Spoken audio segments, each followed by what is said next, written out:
Let's go. Let's go. Let's go. 055. Yeah. Shimon. Let's go.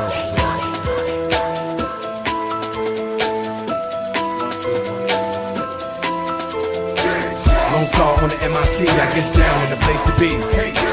3D, come rock with me. I move slow with a dip and a pound of green. I try to stay clean, but I got a need for speed. Bulletproof, y'all dudes don't mess with me. White tee so clean when I hit the scene. Wake up next day, it was all a dream. If you wanna be live, roll with my team. Get crunk on the floor, everybody scream. In an S-Class clean with a gangster lean. My crew out here, we reign supreme. Everybody, if you know what I mean, we stacking dough, getting cream. We stacking dough, getting cream. We stacking dough, getting cream. I take 2 sips of the methazine. My eyes stretched out like a limousine. If you drink Red Bull, it'll give you wings. My eyes bloodshot from sticky green. Feeling twisted, man. Feeling like Mike Jones in a turning lane. I'm feeling real good, so I can't complain. And if you wanna battle me, step up your game. Just like a 40 kid coke, I flip you, man. All my real live niggas keep it gangster, man. Make you think that you're pimp, but you're really lame. And I know that you're high, but I'm like a flame. You got big CD, catch me in the bill out there in PG. I'm from the city where the young niggas D.I.E. Rough it off in the club, rockin' PYP. Get crunk, get live in the place to be. Get crunk, get live in the place to be. Get crunk, get live in the place to be. And put your hands in the air for the L-O-N-E. Get crunk, get live in the place to be. Get crunk, get live in the place to be. Get crunk, get live in the place to be. And put your hands in the air for the L-O-N-E. Get crunk, get live in the place to be. Get crunk, get live in the place to be. Get crunk, get live in the place to be. And put your hands in the air for the L-O-N-E. Get crunk, get live in the place to be. Get crunk, get live in the place to be. Get crunk, get live in the place to be. And put your hands in the air for the L-O-N-E.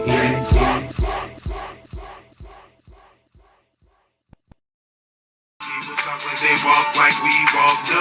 They catching their breath, young and they step. So I mean, that shit happens everywhere, no problem. The fact is this, listen, this is my thing, just to get to People talk like they walk like we walk, no. They catching their breath, young and they step too slow. North side of PG, what we call you know what you mean. Yes, sir. I'm straight as a perm. Hard to scribble lyrics cause my thoughts are beyond words. Unmatched that. So it begins, huh? I'm excited. You excited? I'm excited. Me too. What I spit is hot burning, like hot to touch, so I'm never concerned with them jealous. I really don't get with folks that sit around and complain too much and keep trying to act like we're going through what they went through. They treat us like Jesus, they won't believe us. I'm fed up. I show my Because naturally women support men that's on their shit. If you really want her to be on that same type level with you and beyond, surpass that man. Hold my ground, never run, understand to overcome. Golden child, God sent me, I'm the chosen one. Understand Lone Stars, focus like an artist on. Concrete when I write, damn right the hardest one. When I bleed, lava leaks, cause I'm hotter than the sun. Trying to stack a whole loaf, cause I'm tired of eating crumbs. Can't speak peace around me, you better watch your tongue. Yeah, I'm cool, but I wreck, beat you like a set of drums. Curtain out, busting off, kinda like a loaded gun. Rhymes like morphine, cause I be the dopest one. And I'm keeping it real. CPG's what I rap, but I'm keeping it real. All you perpetrating, hating niggas head for the hills. I got some DC gorillas that'll eat your grill. During this time of Babylon, the beef is real. Understand that the beef is real. Yeah. Okay, now, respect. Welcome back to Smitty's Corner. I appreciate you all for tuning in. As always, you already know, we can't get going without setting the ambiance. Ambiance, please. There we go. Okay, so now let's go ahead and get to it. Now that I finally, man, oh my goodness, my scalp is tingling. The awesome wash. Feel wonderful. Life is great. And we're going to go ahead. We're going to review some footage. I am going to go ahead and I'm going to review something. Let me turn this down a little bit for you. There we go. I'm going to go ahead and review something, right? So what I'm going to review is this this content between, because apparently there's a lot of hate. There's a lot of hate in the air. Man, it's a lot of hate in the air. And it's incredible as to why. I don't really know why. I don't really care. But I do want to go ahead and tap in on it. I figure I'll go ahead and give us this real quick for the evening. Yes, ma'am. So let's go ahead and get into this. But first and foremost, as always, I would like to ask you all, how are you doing? Right? How's your day? How's your headspace? And how's the day been treating you? Just in case nobody else asked you. Respect to you. All right, so there is so much hate in the air. Now, we're going to take time and we're going to look at it. And we're going to see where exactly does it all come from, right? And is it hate or is it realness? You see, that's the number one thing that I want to make sure that I definitely keep in mind. Is it hate or is it realness? So let me go ahead and see what I got right here. I believe this. Yeah. Boom. Let me see something real quick. I just want to make sure of something. Okay, so let me do this right quick. Okay, boom. Now, I believe that, okay. Okay, I see. All right, bet that. All right, so y'all ready? So we're going to go ahead and get into these videos. Yes, of course, I have videos. All right, so let's go ahead and do it. I first have to get out of here. I have to go into here. Now, let me just go ahead and do my thing. All right, y'all. Let's go ahead and do this, right? Let's go to history. Okay, so what we're going to talk about for this evening is it hate or is it realness? I grew up to Brother Chappelle. I personally do believe that Brother Chappelle is the absolute GOAT. Apparently there seems to be a lot of backlash when it comes to the brother's stand-up. Apparently there's a lot of other fellow comedians, very prominent comedians, that are like trying to go on Brother Chappelle, and I'm just trying to figure out what's all the smoke about, what's all the fuss about. I don't know. So we're gonna go ahead, we're gonna look at this real quick. We're gonna get into it. Anybody who just so happens to be peeping, I appreciate you all for tuning in. And we are going to get to it. We're going to get to it. Now, let me pull up this first video. 1 second. Let me do this. Yeah, let me do this. All right, bet that. Boom. Hold on. Okay. All right. Hold on. Let me do that. All right. Let me do this. All right, bet. So let's do this. Boom. Boom. Boom. Boom. Boom. Hold on. There we go. Okay. So. All right, y'all. Let me pull this up. My bad for the delay. I apologize. But let's do it. Oops. Got it right here.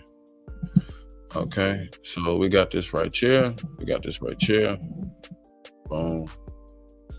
Let's go right there. All right, so what we're going to do is we are going to listen to what Brother Corey Holcomb has to say. But, of course, before we listen to Brother Corey Holcomb, we have to go ahead and take a quick commercial break. And this commercial break is brought to you by Steve Harvey. After these messages, we'll be right back. Steve Harvey, saying, oh, you host everything. I don't give a damn.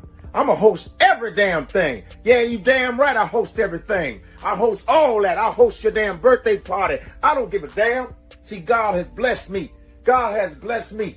God talks to me every day. He says, Steve, I said, what, God? What? Why? Where? Huh? And he blesses me.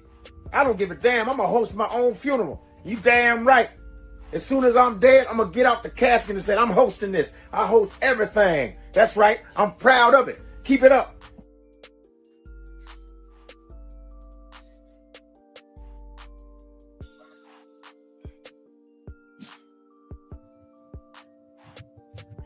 Oh, boy. Okay, so let's go ahead and do this. Let's go ahead.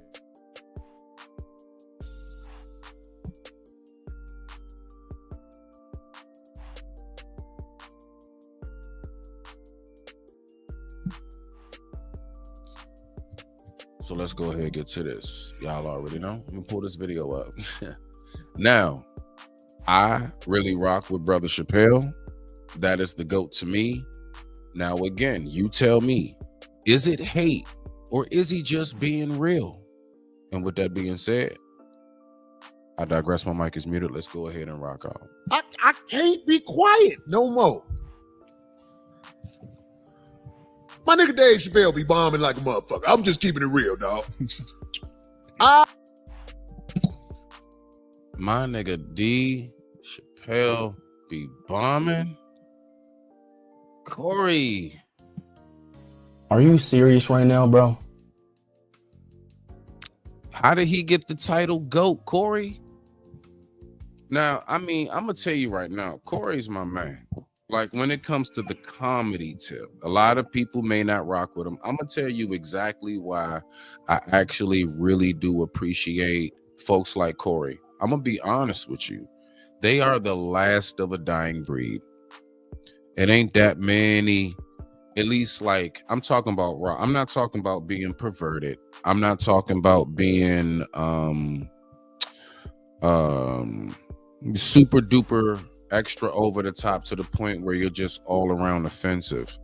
But like, he really is that like last of a dying breed of like comedics who like basically know that you have to be a little offensive, you know, like you gotta, you know, every so often you might say something to get everybody to put their hands to their face, but they laughing at the same time, you know, like not being so politically correct. Man, I'm telling you, I appreciate comedics such as those. And then I do recognize, depending on the space you're in, depending on who it is that you cater to, you may want to go ahead and kind of, you know, be a little more safe, if you want to say, because you might be somewhere where there's signs up that says this is a safe space. So yeah, you might want to watch your tone if you're there. But with that being said, I digress. My mic is muted. Let's go ahead and rock out. I have watched, whenever they say, hey, everybody, guess what? Special guest, Dave Chappelle. I'll be like, damn. Oh, hell no. Oh, hell no. Oh, hell no. Oh, hell. It's finna be hot garbage for at least an hour, maybe two. I'm just keeping it real. I'm not trying to. Nah, look. Stop. You know what I believe? All right, so look, I believe that Brother Chappelle, because I love stand-up comedy. I am horrible at it, but I love to watch it. I'm gonna tell you right now, Brother Chappelle is more so like he smoked and curated a such offset, unorthodox style of stand-up comedy. You know, it's almost like for a while, believe it or not. Now, let me help you out. For quite some time, there were people who actually felt like Jay-Z, you know, he stopped rapping for real. And then there were folks who were real diehard Jay-Z fans who was like, you know what? Nah, what it is that he's just talking to him on the beat now. Like, he's still rapping, but he's just talking to him. You know what I'm saying? And so my point is that I don't know how, but in my personal view, Dave has definitely found a way to he's found a way to just kind of like do that around the way, like that, like, you know what it feels like just that dude around your way that everybody know funny as shit, and like they just get to talking, and they just, you know, it's just really they being real, but it's just the way they explain things. It's just the way they say it. It just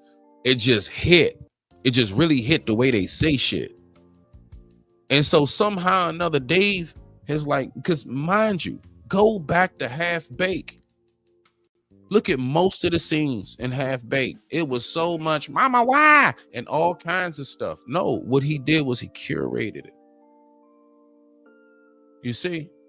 And he got to the point where with his age, let's not forget his age, so he's not still on stage bouncing and jumping. Like, hey, he up there in an inmate federal onesie that says Chappelle on it. You smell me now? And he's smoking a Jack or a J. And he's just sitting on the, you know, one knee up on the stool, the other foot on the floor, and he just going to talk to you. Now, the way I see it is that's just the older Dave. But let's go ahead and keep on listening to what Brother Corey got to say. The shit on the brother, but he needs to understand you throwing your weight around too much, man. Standing up there smoking with them irregular shirts on, bombing all the time. Dave Chappelle is absolutely great in movies. Great. I didn't say good. I said great. The motherfucking Nutty Professor, them scenes where he was in them movies with Martin. When Dave Chappelle is in a movie, man, Dave Chappelle kill that shit. We was talking about it before we came on. The Chappelle show was so good and entertaining. The Chappelle show, they were selling it in the barbershops. It's a TV show. Yeah. They were selling. Exactly. And so, Corey, you just got to remember, Brody, that's why he got to that point. Now, see, the thing is, like, it's crazy because, like, yo, Corey funny as I don't know what, too. I've seen quite a few of his stand-ups. I rock with him. So this ain't no, for the record, I don't do that, like, you know, the whole pick and choose sides and so on and so forth. We don't do that. It depends on what it is, unless you're talking about good and evil. Now, God dang it, then yes, I will say that is the one time I actually do pick and choose sides. Now, let's keep on rocking out. Let's listen to what he got to say before we get to the next video in our commercial break. Make sure you go ahead, get your popcorn, get your drink, go ahead, get your bottle of water, alkaline or tap, whatever it is you do, tea or coffee, hot cocoa or eggnog. But go ahead and sit back, cool it, kick it with your boy for a bit. We're just going to rock out and do some chill type content. And with that being said, I digress. My mic is muted. Let's rock out. And I thank you all once again for tuning in to Smitty's Corner. Thank you. Selling the TV show in the barbershops. Give Dave Chappelle his flowers. But stand up. God damn. This man has so much power because of what he's done in movies and TV that he can go. Now, see, that's my part. That's why I titled it, Is It Hate or Is It Just Realness? Because it's like, why are you mentioning whatever pull he has? Whatever pull he has is whatever pull he has. Why are you mentioning that? That's all I'm trying to figure out. You smell me now? So let's go ahead and keep on listening. I digress. My mic is muted. Let's rock out. In any comedy club, they're going to put him up because he's Dave Chappelle. And I promise you, this man is about to do a say no to comedy speech for as long as he up there. Mm-hmm. It's just nobody has the courage to say nothing because it's Dave Chappelle. But Dave Chappelle be bombing like a motherfucker. Now, I've watched Dave Chappelle specials. Out of every 5 specials, 2 of them are good. 2 of them are good. But go ahead, D. No, I'm sorry. I didn't want to. I don't want to hog it all, but I'm just saying, nobody has. Do you all agree? You can drop a comment down below after the live is over with if you choose to, but do you agree? Are most of Dave's stand-ups not as good? Now, this is the main reason why that I did give Dave personally GOAT status, because when I sit back and I look, it's real difficult to balance the two down. Now, notice what Corey mentioned. Stand-up and movies, because it's slightly different. You got folks that you may love their stand-ups, but you don't really care for them in movies. I'll give you a perfect example, Kevin Hart. I don't care for Kevin Hart as much. And I'm not saying he hasn't played awesome roles. And, you know, you can't be that funny and not have some scenes, right? But overall, I would much rather see him stand up than something you telling me he's starring in box office. I just really don't care for it.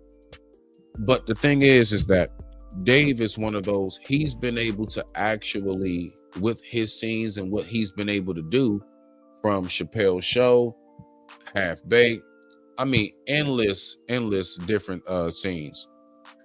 All the way to the stage itself, he's been able to maintain. You see what I'm saying? The balance of the two. Really think about it. The folks that you like, the people that you listen to, a lot of times you really don't,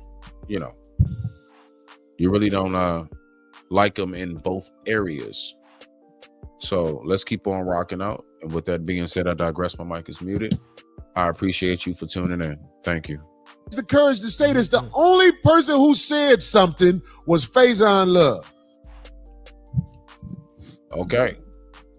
So let's go ahead.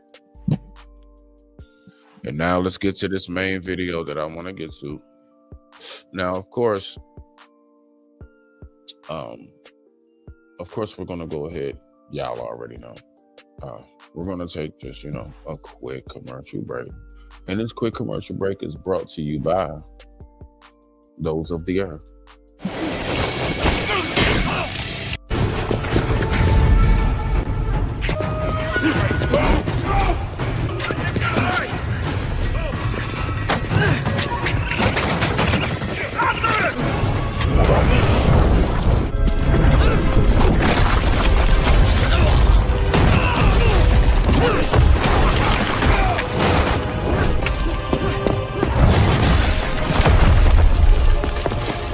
Earthbender!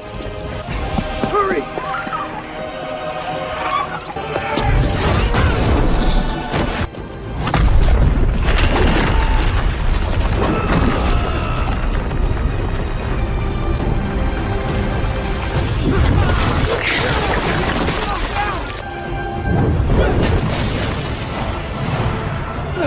Get that to the Earth King. They're going to start a war. All right. Y'all ready? Now let's go ahead and get to this last video. Now, what do I have here in store? Let me see what I got. All right, so let's go ahead and do it. Now, the next one is right here, and this is coming primarily. So once again, as always, I like to give shout outs. I like to give props. Y'all make sure that y'all go over there and subscribe to Forgotten Kings TV. Make sure that you subscribe to Forgotten Kings TV. Support our own, because we are all that we got. All right, so let's get it. Let me pull this video up. So let me see what we got. Oh shoot. Okay, so we went right back to commercial. So let me go ahead and do this. Share. But what I'm going to do is I'm going to play this next one. We're going to see a little bit more about what Brother Corey talking about, and we're going to get to it after that. All right, let's do it. Thank you all for tuning in. All right, let's go. He going hard. I ain't going front. He really is going hard. Let's do it. They're saying Dave Chappelle isn't that funny. The only person who said something was Faison Love about him being a little overrated. Now, like I said, in movies, that's crazy. I know it don't mean too much. I'm just saying, but like nobody likes Big Worm. Nobody like Big Worm. Like he is like a wild, but anyway, okay, all right. If that's your reference, okay.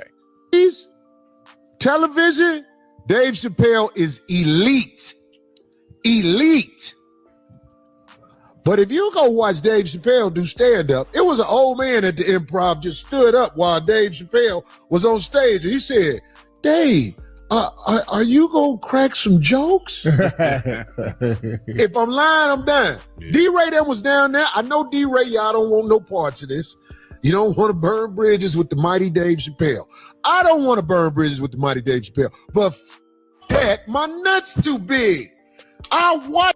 That's when I say, is it hate? Or is it realness? Is he being real or is he just hating? I don't know. You tell me. Hey, Dave Chappelle finna go up. I'll be like, well, let me get out of here. Because he is not about to deliver. He's about to talk to the crowd like the big homie. You know how the big homie be talking and don't nobody say nothing? Everybody just be like, yeah, Right. yeah. Then I be like, man, this nigga been bombing for about 2 hours up there. Man. Smoking a square with a leotard on. Yo, what's up?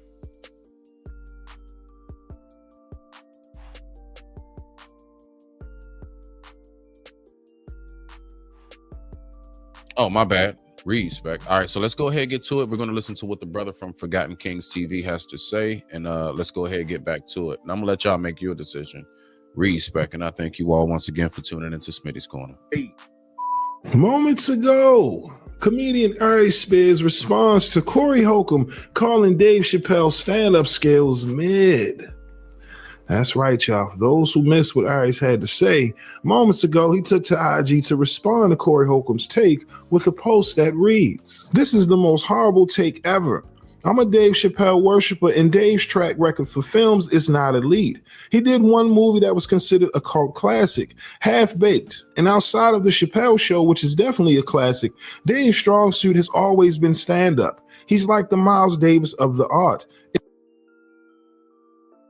Make sure I'm not on mute. Extremely true.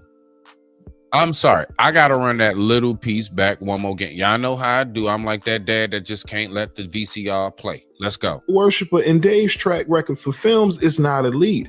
He did one movie that was considered a cult classic, Half Baked. And outside of the Chappelle Show, which is definitely a classic, Dave's strong suit has always been stand-up. He's like the Miles Davis of the art, if not the best, one of the best. His style is smooth, highly intelligent, but at the same time rough and raw when it needs to be. He's not a one-trick pony who only talks about one thing, and his special rivals Collins and Pryor's. What a horrible garbage way of a take that Yeah, because see, look, the thing is this.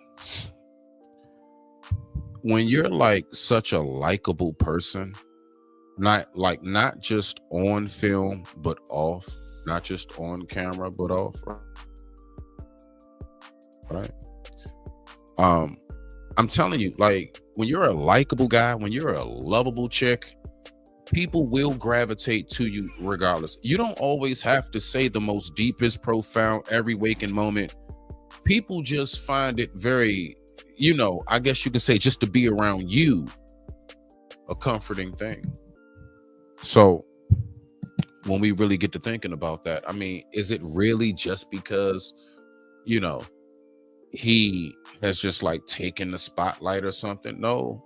Well, yes, he has taken the spotlight, but there's a reason why he's taken the spotlight. He's taken the spotlight because he actually has mastered how to get people to gravitate to him through laughter and smile.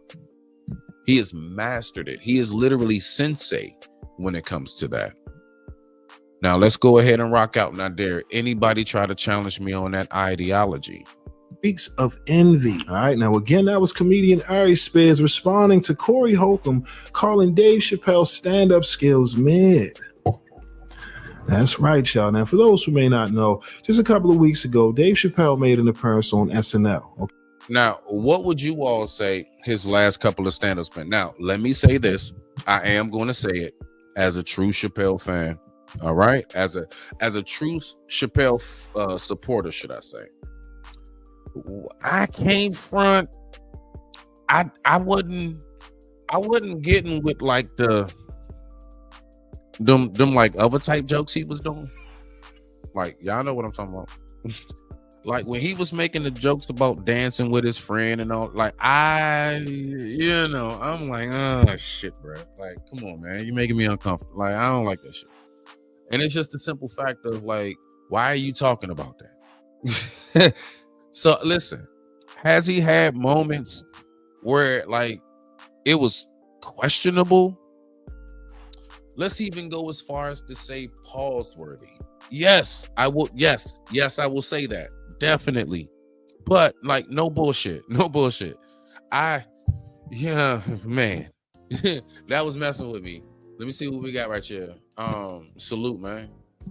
You already know. Salute, Native. Okay, now ignorant in the building. Respect. You already know. Salute to the cynical one. I appreciate y'all for tuning in. Thank you for tuning in.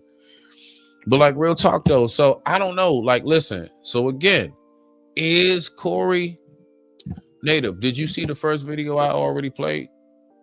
You too, ignorant. Let me know. So is he on point with it? Yeah, but honestly, overall, like, nah, man, Dave mastered that shit. He mastered it. But let's keep on listening. I digress. My mic is muted. Let's keep on rocking out. 1 second. Let me see what we got for this right here. And we are going to. Let's go. Okay, this is just one of the many clips they uploaded on their YouTube channel. And as you can see, 11 million views for the opening monologue. Okay, every time Dave Chappelle touches a stage, it doesn't even matter if it's SNL, he's known to sell out the crowd. Okay, the people are definitely thoroughly entertained, right? Now, why do y'all think that is? Honestly, not your personal opinion. Is Brother Chappelle overrated? That's all I want to know. Is he overrated? Or does he truly deserve every bit of, like, every sellout that he does without selling out? Of course, because, you know, that's what he said on Oprah, I guess. Is Dave overrated? What? I just tapped in unbiased towards Dave. I got you. So look, this is what I want to know, Native. This is what I want to know. Is it hate? Look, so this is what I'm gonna show you. Is it hate or is it realness? All right, so let's listen to what Corey Holcomb has to say about Dave Chappelle. That's what I'm talking about. There are comedians who are just as prominent, who are just as heavy in the game, but they not Dave. And it ain't white comedians. But I'm just saying, I want to know, is it hate? Because if it was the others, then maybe I would just be like, nah, bump that. That's hate. Y'all just mad because we there. But it's our own. And that's what makes me upset, because I'm like, all of these brothers that's actually coming for him are actually funny ass dudes as well. Like, they got it. So let's see what we got right here. This is the first clip right here that I played. Let's go. I got you, Native. I can't be quiet no more. My nigga Dave Chappelle be bombing like a motherfucker. I'm just keeping it real, dog. I have watched, whenever they say, hey, everybody, guess what? Special guest, Dave Chappelle. I'll be like, damn. Are you serious right now, bro? It's finna be hot garbage for at least an hour. Hour, maybe 2. I'm just keeping it real. Damn. Okay. Does anybody else feel that way?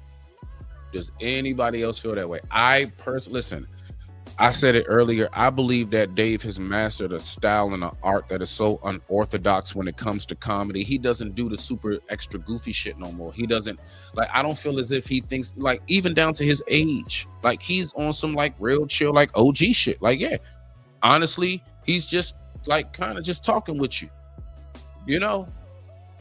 And like, I don't know, is it hate or is it just realness? That's what I'm trying to figure out right now. Let's keep on listening. Let's give him some more time. I'm not trying to shit on the brother, but he needs to. Bruh, you started off by saying he gets on the stage and bombs and it's garbage for the first hour. You just keep on going, Corey.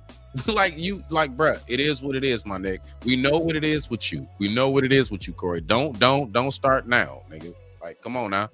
I have an expectation of you because I know what type of time you be on all the time. Let's go.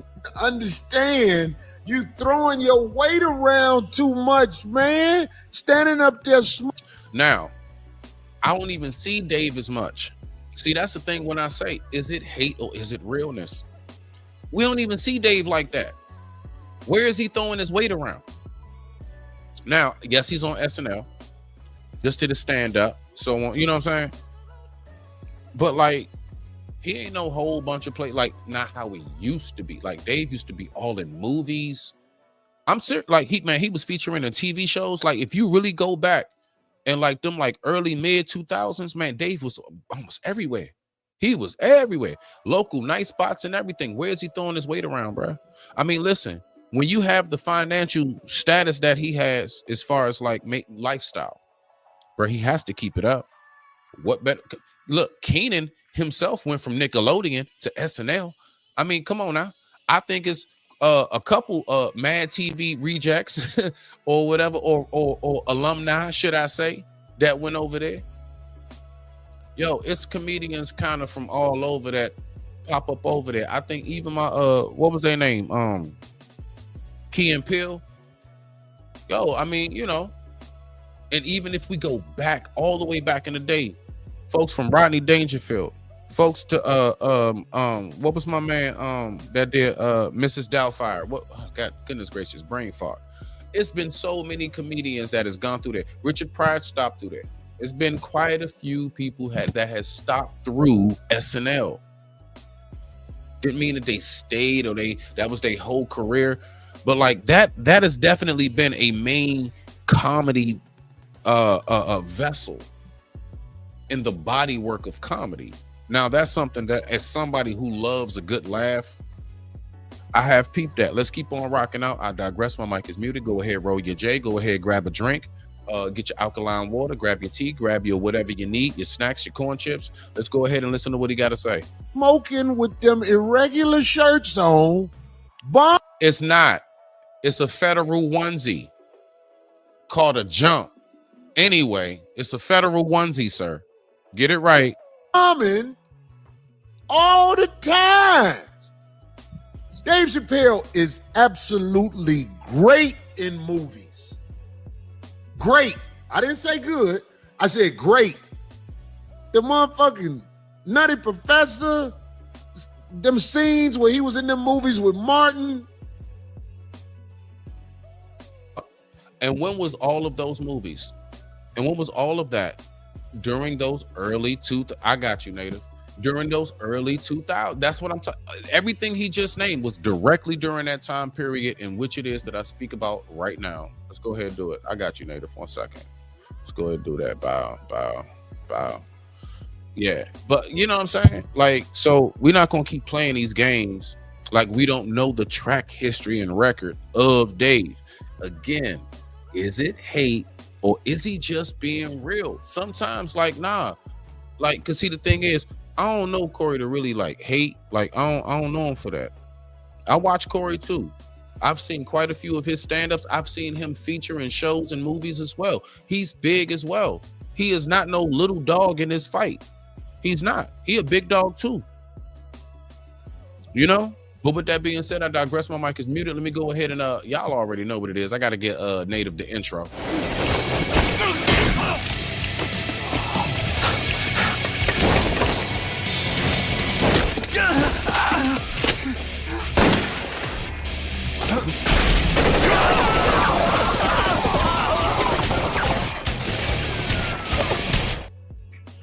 What's going on, Native? What's going on, bro? You already know. Bro. Talk to me. I will not take no Dave Chappelle slander. Hey. I'm glad you're here. Slander. I'm glad you're here. Cat Williams. I will never take no slander from, I don't give a fuck who Corey Holcomb think he is. Nigga, Man. You ain't turned down 50 million. Nigga, you would have took that 50 million, you would have bent the fuck over. The fuck are you talking about? You would not turn down 50 million like Dave Chappelle and then had to deal with the scrutiny of being called a fucking crackhead. Because he ain't taking fucking money. When he went to Africa, yeah. Fact. Stop fucking playing with me. Ain't no this. That's why I said I'm biased towards Dave facts. Oh, Chappelle. I You're forgot not about gonna that you're not part. gonna get up here on your fucking Wow. bullshit podcast, and which is a selective viewing of motherfuckers. Because if you was that nigga, you would have a Mark Twain award. You would have a Netflix special. You would have all these motherfucking things. Yeah, But you point. don't have this shit because it's not that you're not a good comedian. But nigga, I don't watch you. And I know a lot of motherfuckers who don't watch Corey Holcomb because he get on here and he talk this bullshit sometimes. Well, I would say this because look, I made it clear. I rock with both. No, you stand on your position, Native. You stand on that position. But I'm just saying, he's not ready to talk bad about Dave Chappelle, period, bro. Listen, at the end of the day, Dave Chappelle don't even have to be funny to be funny. But see, that's a lot what of y'all that's have what I to be meant by funny. being likable. That's what I meant. Like when you just really likable, bro, you just say normal shit like, nah, I just woke up. He said he just woke up. Like for some reason, people just being like your energy itself will bring about that type of response. Yes, very true. Very true. Dave Chappelle earned that spot to be where the fuck he's at because of what he had to overcome. We ain't heard Dave Chappelle in a long time. Do you know how fucking reviving that was to actually get a Dave Chappelle special? This is why the fuck he blew up the way he did.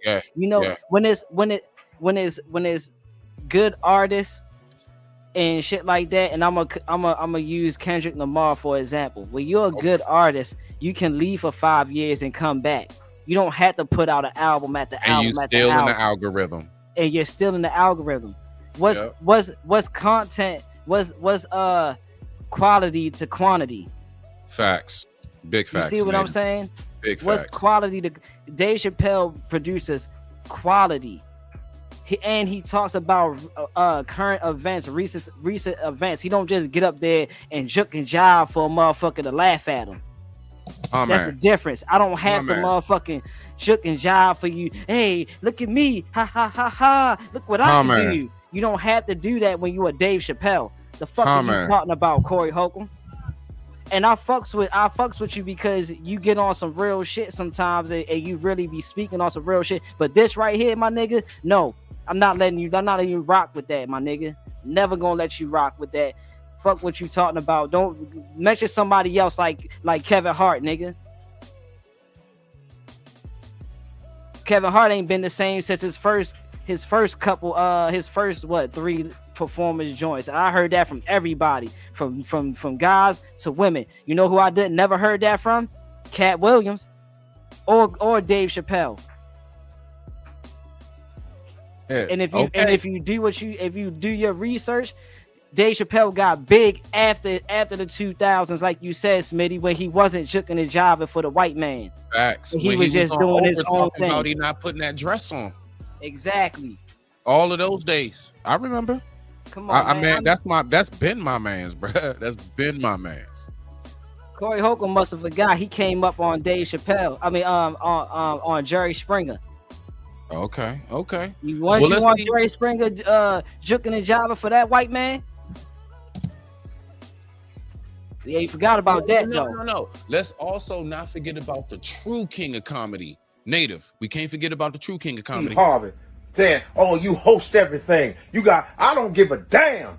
I'm a host every damn thing. Yeah, you damn right. I host everything. I host all that. I host your damn birthday party. I don't give a damn. See, God has blessed me. God has blessed me. God talks to me every day. He says, Steve. I said, what, God? What? Why? Where? Huh? And he blesses me. I don't give a damn. I'm going to host my own funeral. You damn right. As soon as I'm dead, I'm going to get out the casket and say, I'm hosting this. I host everything. That's right. I'm proud of it. Keep it up. All right, there we go. I'm glad you said Kings of Comedy because it's three. Man, salute to Bernie, man. Salute to Bernie. Exactly. It's 3 comedians that I would never take no slander from. Bernie, Cat Williams, and motherfucking Dave Chappelle. Man. The top. If it was a Mount Rushmore, we could debate on the 4th person. But they are solidified in their own way. They solidified. All right. Let's go ahead and get back and listen to what he got. Hey, listen, because there's other comedians going on Dave too. It ain't just Corey. Let's go. When Dave Chappelle is in a movie, man, Dave Chappelle kill that shit. Let me know when you want me to pause it, Native. I got you. We was talking about it before we came on.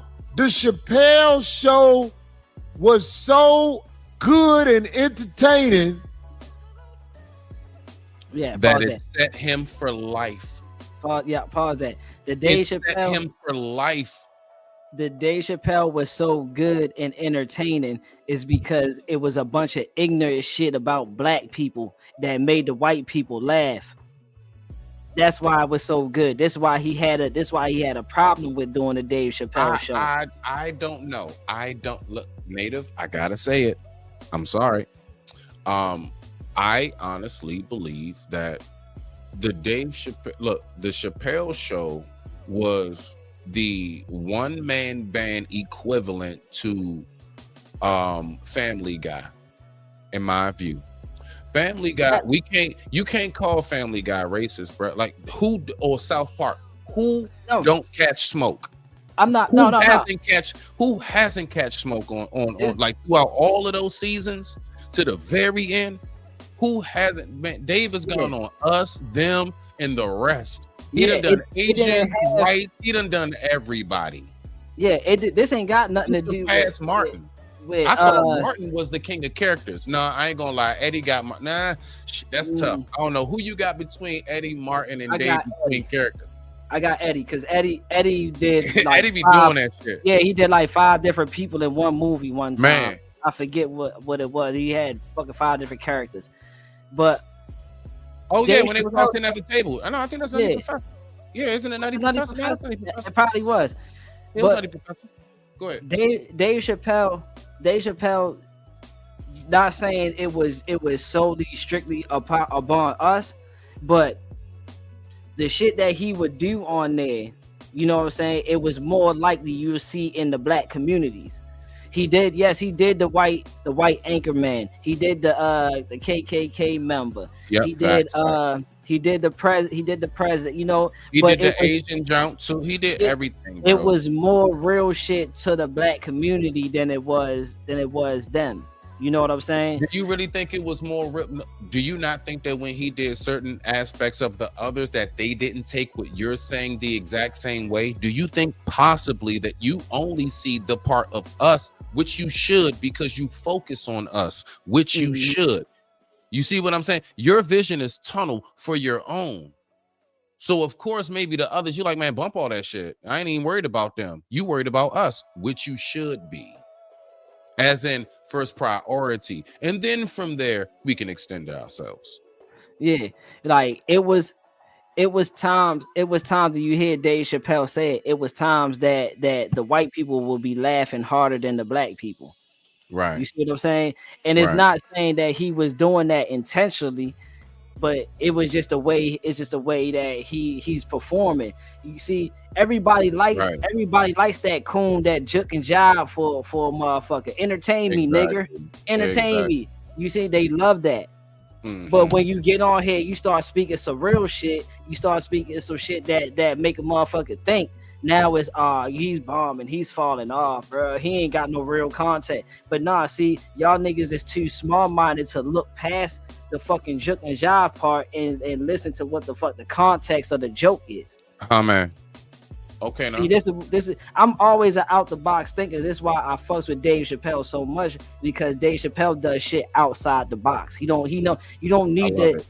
You can't categorize Dave Chappelle in a specific kind of comedic way. Bruh, when he did the black KKK member, bro, that I mean, come on, dog. Like it was beautifully put. It was beautifully put in a comedic sense. Yeah, you see how he pulled up to a group of white people in the damn car listening to rap music. We was at the gas station. Cut that music off. You know what I'm saying? Oh, dude, he said, I can smell him. I can smell him. He said, it smells like cocoa butter. Come on, bro. Like, hey, bro. Nah, he did that. I needed that, Native. I needed that laugh. Yeah.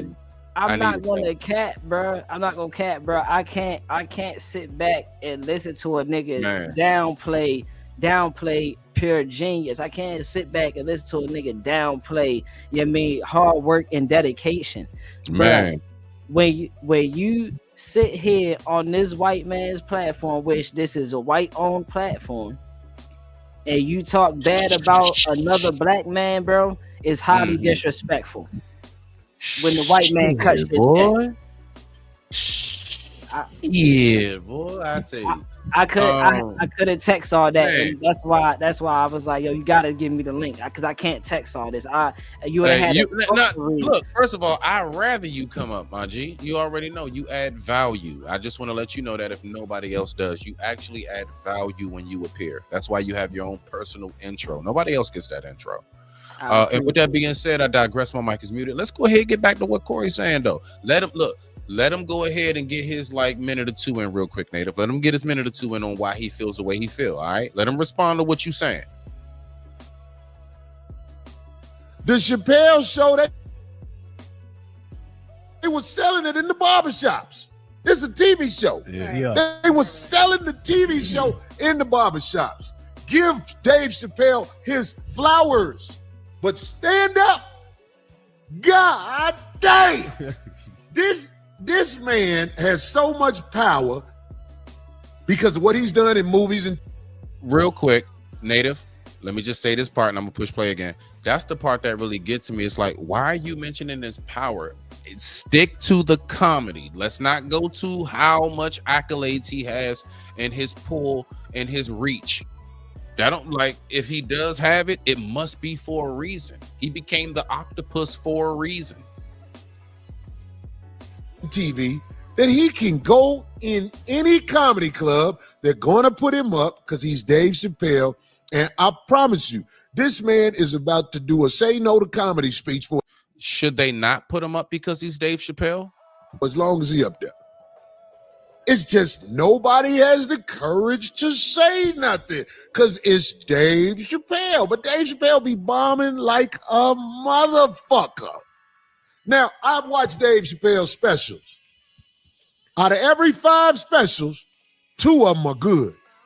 2 of them. Go ahead, Native. I know you want to get in it. Go ahead, Native. Again, bruh. Go ahead, Native. Hey, Corey. Opinions is like assholes, bruh. Everybody got it. Everybody got one. What you like, I might not like. What I like, you might not like.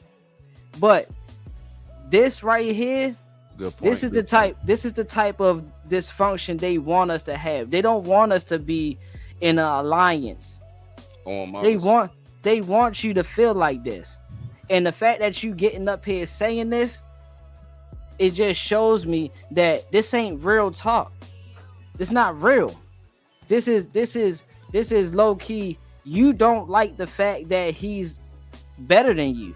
You don't like the fact that he can go up to any comedy joint and just randomly walk in there and they'll put him up. You wish you had that power. Okay. This is that I wish I would. I'm just as funny as fucking Dave Chappelle. The fuck are you talking about? Why can't I just walk into a place because you ain't never had to turn down 50 million? You never had to do that. Wow. So the fact fired. that real shots fired. Because shots one, fired. He had to overcome some shit that you never had to overcome in your fucking life. If it wasn't for niggas like Dave Chappelle, you wouldn't be even thought of. Hold on, Native. I'm tagging JP. You go ahead and finish. Because I hate you, coward ass niggas. You a punk ass nigga. Go ahead. Yeah, like, bro. And what Dave Chappelle is getting now is his just dues. And that's what happens, you know what I mean, when you stand on principles and morals. Right. Gotcha. That was just dues. See God gonna show you where you need to be at. Nah, absolutely. He put that on his heart that, hey, bro, this ain't for you. You're better than that. Go ahead and leave. And guaranteed, when you come back, I got you tenfold. Mm-hmm. Absolutely. So you ain't never had to overcome no shit. You got put on by a motherfucker in your career ever since you've been doing podcasts. Okay. Now again, my whole thing is, look, when you say Dave is better than Corey, I would say folks like Corey, definitely from what I know, the potential is there, but I believe that Dave simply surpassed them in levels of this. You know what I'm saying? That's where I'm getting at. That extra mile, bro. That's all that's what I see. That's where I'm getting at. In the height, in the prime, before he started this 5150, and shout out to the show. Like, for real, bro. No Corey slander now, because I really do rock with him. He's a funny dude, but what I'm saying, at least to me, you know what I'm saying? And also the cat. Oh my goodness gracious, yeah, you done said it. Yeah, Cat, Dave. You know what I'm saying? I can't lie. I gotta give it to Bird too. That's my man. You know what I'm saying? I rocks with Bird. He is a funny guy. And Dave had him on his show multiple times for a reason. The bombing thing. Everybody is not gonna be funny 100% of the time. It's, like I said, some things is just not gonna gravitate to certain people. No, but native. What he's saying bombed. Listen, what he's saying bombed, sold out. I'm gonna get to that next. So what he's saying that actually bombed, that shit sold out, bruh. So what I'm saying is, when it comes to comedy, for example, let me think of somebody. Ooh, Bill Bellamy, man. For whatever reason, he was never funny to me. He wasn't. He might got like, look, all of them got like that 1 or 2 stand. Like, yeah, they was like, nah, you can't deny that one. They went in. They got the cussing and everything, right? Like, they just went all in, where they usually try to play it safe. But like on some real, you know what I'm saying? Yeah, because hold on. I want you to answer this too while you talk. That's what Ignorant say. But it's ignorant though, Native. So go ahead. Get it in. I don't listen to this nigga. So I don't listen to this nigga, bro. I don't listen to niggas that get on here and riff about shit that they don't like. You see what I'm saying? I don't get on here and listen to niggas that riff about shit that they don't like. If you don't like shit, just go do something about it. If you don't like the fact that he's progressed more than you, then go show us why you should be in Dave Chappelle's spot. Don't get on here and talk a bunch of bullshit about, because he got those weird ass shirts that he be smoking in, and that shit ain't got nothing to do with who the fuck Dave Chappelle is. Bro, he wearing a jumpsuit, man. That's a jumpsuit, bro. And for real, he just like made that shit lit though, for real, a little bit, for real. Like, it's not a thing, but like he just like made that shit lit though. You already know what it is, my sister. Always respect to you. I don't like niggas that bitch and moan about shit that they don't like. If you don't like the shit, show me why you're funnier than him. Go sell out some Madison Square Gardens. Go sell out some shit. Yeah, man. Get off this platform riffing about the shit that you don't like and go do something about it. Huh, man. Okay, let's listen to what he got to say on this before we get to the next video. And I really want you to help me break this down. Oh my good. But go ahead, D. No, I'm sorry. I didn't want to. I don't want to hog it all, but I'm just saying, nobody has the courage to say this. The only person who said something was Faison Love. Hey, look, I said, who the hell like Big Worm? Go back real quick. But hold on. Wait. I just want you. Hold on. Before you, I want you to hear that whole part though. Yeah, we're gonna get to it. Here we go right here. So hold on, here we go. So one more again for the win. Let me just make sure that we all the way in there. I want to make sure it ain't no. Okay, back. There we go. So everybody, make sure that you go over there and subscribe to Forgotten Kings TV. Make sure you go subscribe to Forgotten Kings TV. And we're gonna go ahead and get to it. That right there that you heard that cut off, that's this right here, Native. Now let's listen to what he got to say, and then I'm gonna pause it so you can respond. You ready? Let's go. I digress. My mic is muted. Let's rock out. They're saying Dave Chappelle isn't that funny. The only person who said something was Faison Love. about him being a little overrated. Now, like I said, in movies, television, Dave Chappelle is elite. Elite. But if you go watch Dave Chappelle do stand-up, it was an old man at the Improv just stood up while Dave Chappelle was on stage. And he said, Dave, are you going to crack some jokes? Go ahead, Native. My fault. Doing the push-ups. All right. First of all, nobody gives a fuck about what Faison Love says. We gonna leave it at that. I ain't gotta talk about that nigga. Show me a Faison Love anything that was funny. The best thing I think Faison Love did was Big Worm and Friday, and then you might could throw 3 strikes in there. 3 strikes with the little funny skinny black dude. I forget your name. Other than that, I don't watch Faison Love either, because see these niggas right here, bro. I don't want to say it's hate. I'ma just say it's envy. They envy the fact that Dave Chappelle has. But doesn't hate and envy kind of correlate between themselves? No. Okay. No. All right. No. Rock out. Because you can hate on a person and not envy them. Envy means you're in a position, or you're taking something that I wish I had. You see what I'm saying? They don't just they don't just hate this man because he's Dave Chappelle.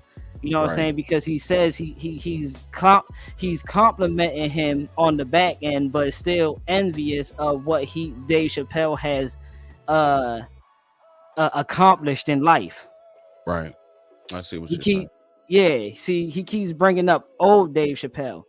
It's a difference between being on screen, performing and acting, than it is to actually get up there and stand in front of a group of people and make a group of people laugh.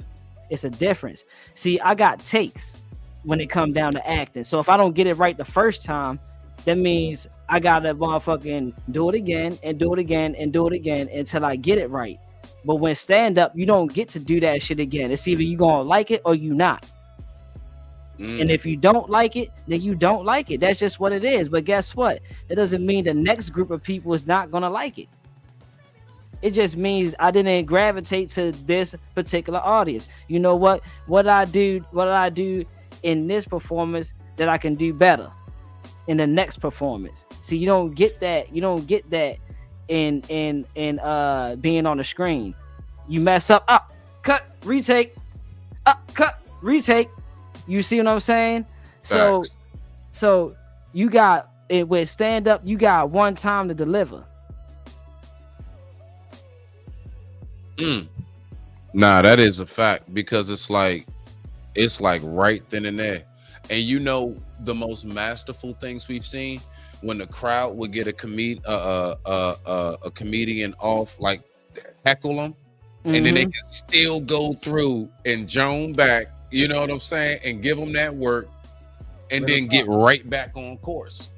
Bro, it's people if people don't understand how difficult that is, because as somebody myself, you know, I've done, you know, open mic. I've been to open mic. Like, that was like my thing, you know, out here. I don't know, because we both in the same state, you know, Busboys and Poets. Yeah, that was like my spot. Like, for like, that was my go-to. Like, I was there. Yeah. And I remember watching folks, like, if they start off wrong, whatever, you'll have folks for the most part be very encouraging, but you always got those, and it just be that one or two little person that they hear crackle a laugh, oh shit, here we go, and then they just fold, they bend. So to imagine you being basically in front of an entire stadium worth of people, and you're able to like keep that motion going, or even just a crowd big enough, and you're able to keep that motion going, like you don't even get like thrown off your pivot, you don't get thrown out your square. Oh man, let's folks just don't realize the part of it in the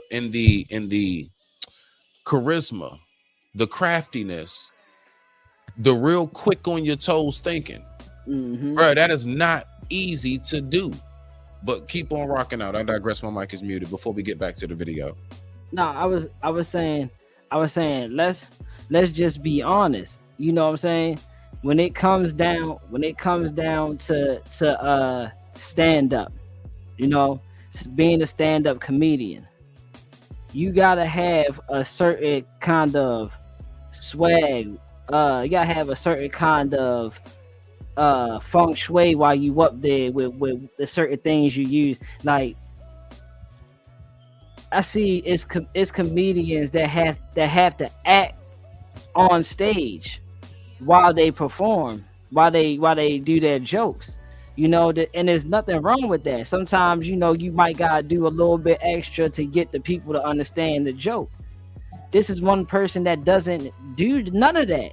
He don't have to do that. He just gets up there and he speaks his mind about recent events that he see, current events that he see. Bro, okay. I seen him act out one joint, right? And he was doing Lil Wayne shit.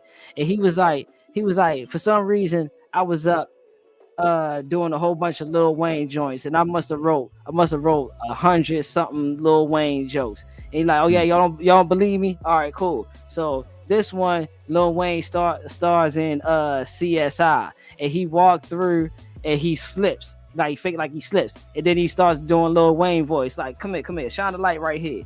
He like, oh, what's this? And he kneels down, he touches the floor like it's warm to the touch, smooth, glistening, and then he act like he sniffs it, and then he looks at the audience like, this is pussy juice. Bro, that shit was fucking hilarious, because the whole punchline was Lil Wayne made the song that she in the jacuzzi pussy juicy, and he was saying like he's a germaphobe, that if he's seen pussy juice in the hot tub that he would get out of that joint. And then he went on to go ahead with the jokes and shit. Bruh, that's comedy, bruh. That's pure comedy, because who thinks of making a joke about pussy juice? Who can make a joke about pussy juice and make that shit funny? You can't. That's why I say you not ready to sit up here and slander this nigga, bruh. You can't.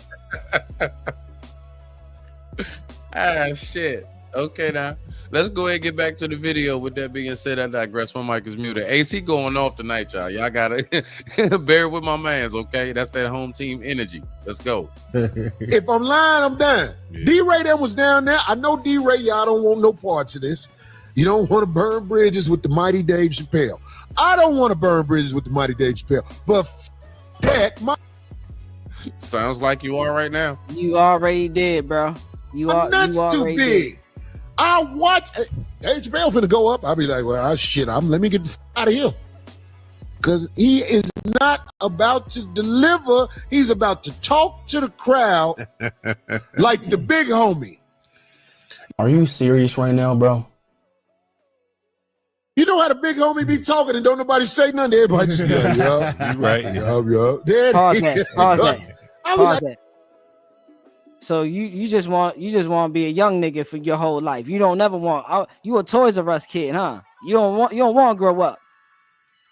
So you just want to be a young nigga. You know what's funny? You know what's funny about this whole thing? And this is why I needed you to rewind it back on the other one, because it's a thing called reading the room, right? And when you read the room, nobody in that room really agrees with him. And he's over here keep looking. Hey, you feel what I'm saying? You feel what I'm saying? Yo, laugh, my nigga. It's almost like the comedian who has to keep laughing at their joke so the crowd laughs at it, as opposed to just saying your joke and they just laugh, and maybe you laugh because they're laughing.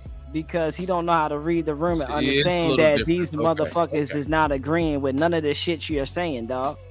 Because at the end of the day, I bet you all them motherfuckers pop on a Dave Chappelle Netflix and it'd be crying laughing. See, look at his face. See, this is why this is, and I always say this. He said, look at his face. Yeah, I just paused it. That's yeah, all you just randomly paused it. You just randomly paused it. See, this is Go ahead, what David. verbal and non-verbal cues come into play. You know, Shout out to Grump. Shout shout out out to Grump. Yeah, you know what I'm saying. This is what verbal and non-verbal cues. He don't even believe what the fuck he's saying, but he's saying it because he's saying it out of spite and envy. This is envy. This is envious talk. This is not hate talk. That's why I can't say it's hate. It's just envious talk. He want to be in that position, but he ain't worked hard enough to be in that position. Damn. Okay, let's let him respond. Like, man, this nigga been bombing for about 2 hours up there. Man. Smoking a square with a leotard on. Yo, what's up?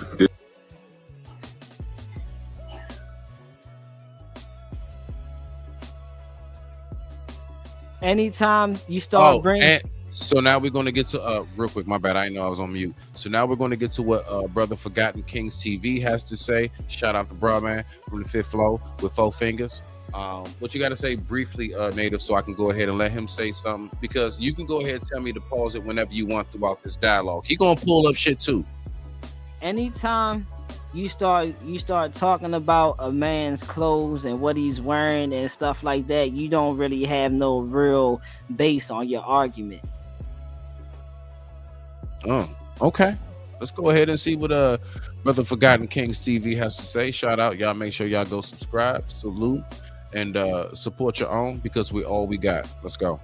Moments ago, comedian Ari Spears responds to Corey Holcomb calling Dave Chappelle Native, is Ari Spears in the category to say anything?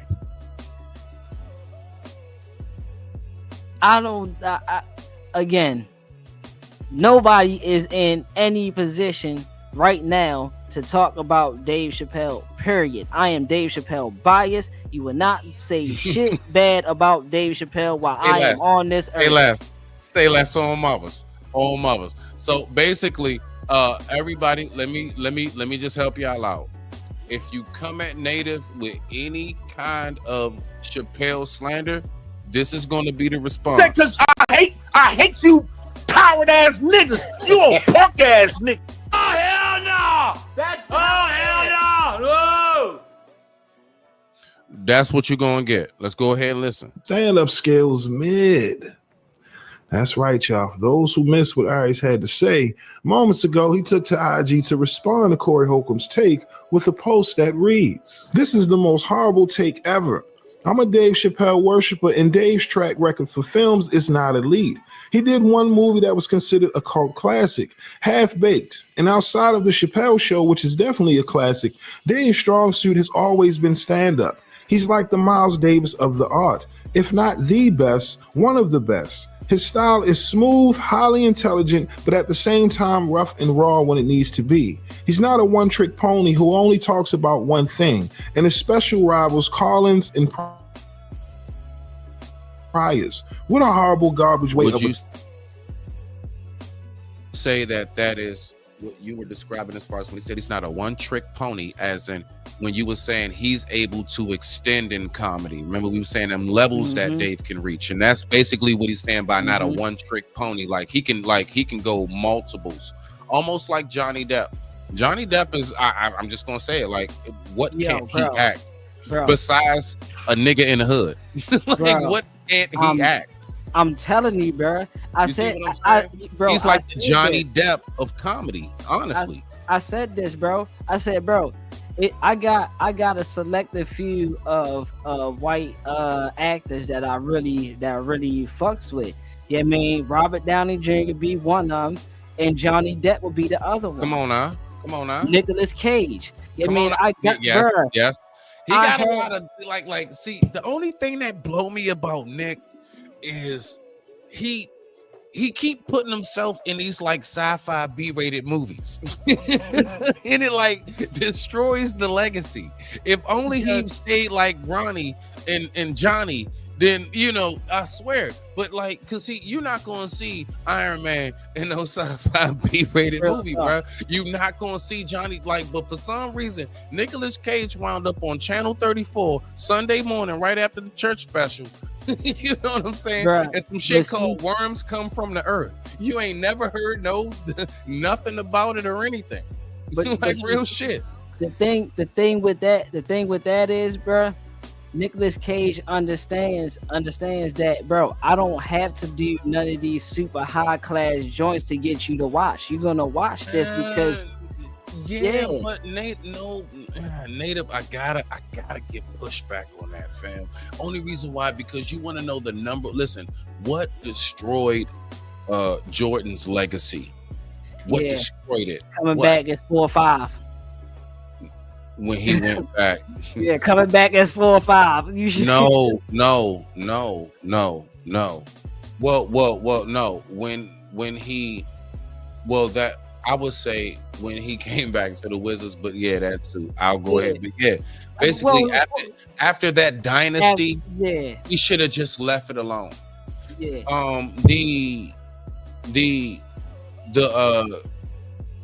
You remember Terminator? Which one? So right here. All right, say it was a lot of them.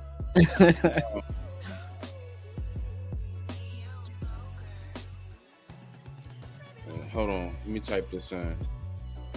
And another thing, reason why I can't accept no damn Dave Chappelle slander, because he home team native, bruh. Nigga from Silver Springs, bruh. The fuck? I would never go against the home team. Are you serious? Bruh, see, this is why motherfuckers need to listen to the context of what he said, bro. He before he really made it big, bro, he's from the DMV area, bro. All right, boy. It's home team. I'm always gonna rep the home team. But listen. That's why when he did this one right here, I'm sorry, I just got to do it just on the respect of it. You know what? If I get hit for this effort, I gotta hit this one because I gotta show the dynamics and how deep this man can go in comedy, and how you can be just the average person and you will be able to relate but can't relate because it's his mind, but you can't relate because it's the real world. Watch this right here.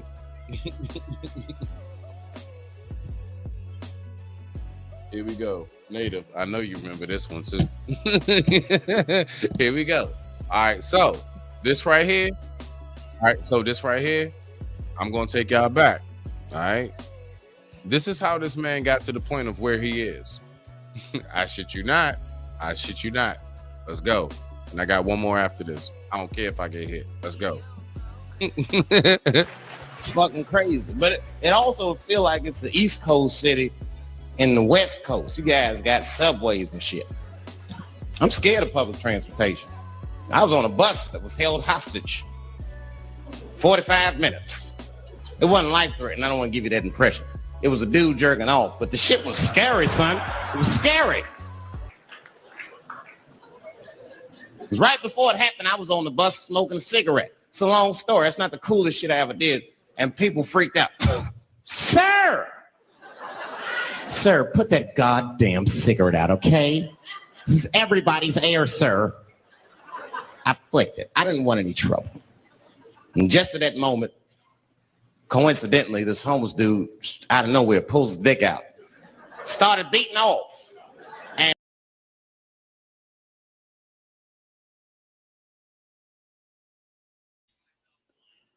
All right, I think Smitty had got dropped off. Don't worry, he'll be back. Just bear with him. But yeah, I know exactly which one that is, and that's the same one where he was talking about he had bought a bag of weed from the baby on the corner, and he was.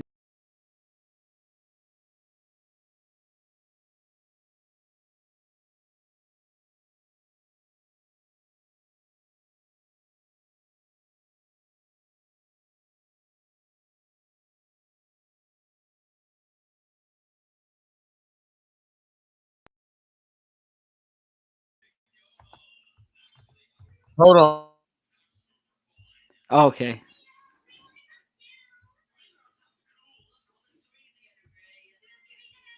All right, so hold on. I don't know what the fuck happened. Some shit popped up on my screen. We gonna run it back. No bullshit. Let's go. Let's go. My bad. I don't know what happened. Let's go.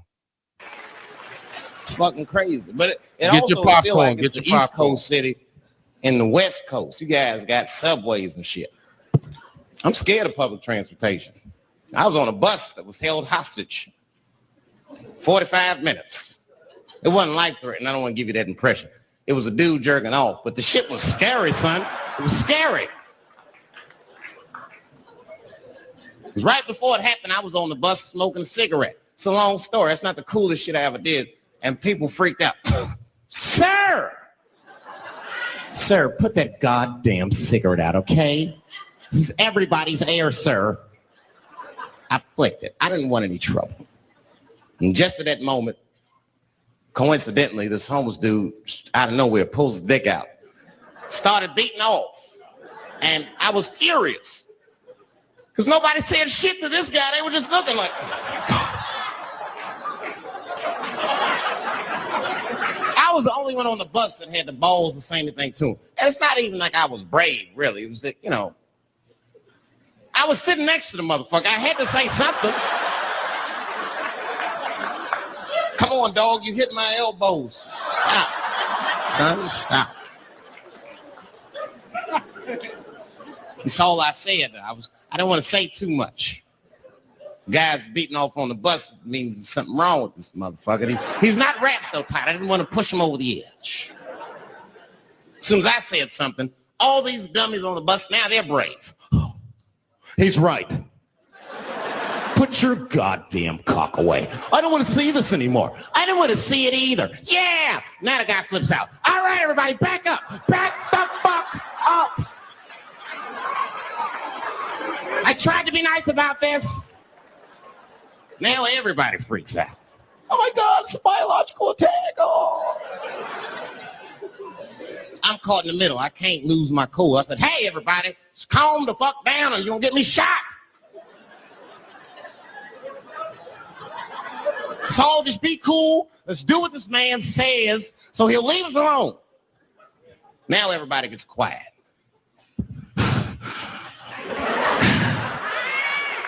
That's better.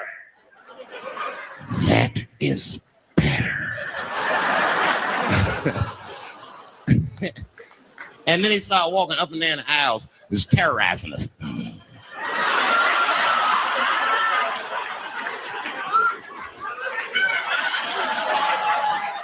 And then he starts making demands. You in the pink shirt. Squeeze your tits together. Oh God, no. No.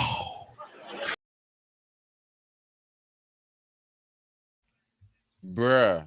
That's a classic, bruh. Bruh. That's a classic, bruh. That's the same that I was telling the people before you had got kicked off and all that stuff. Bruh, that's the same one where he would talk about he bought a bag of weed from the baby on the corner, bruh. That shit is hilarious, bruh. I ain't gonna play this whole thing. Hey, bruh, hold on. So let's not also forget this, right? Let's not also forget this one right here. Let's also remember this right here. This is some real shit. I also remember this. Let me see.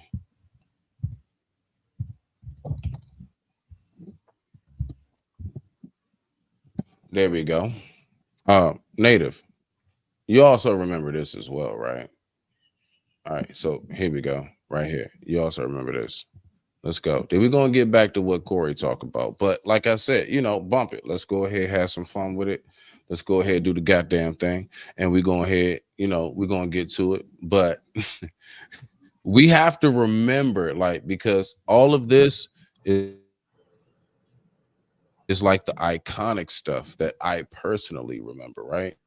So we're going to go ahead and do it. Let me pull this up real quick. So boom, boom, boom. All right. So boom. Let me go ahead and do this. Let me do this. Let's listen. Let's listen. Let's go on mute, Native. Street. I said, oh, Sesame Street is much better because now he'll learn how to count and spell. But now I'm watching it as an adult and I realize Sesame Street teaches kids other things. It teaches kids how to judge people and label people. That's right. They got a character on there named Oscar. They treat this guy like shit the entire show.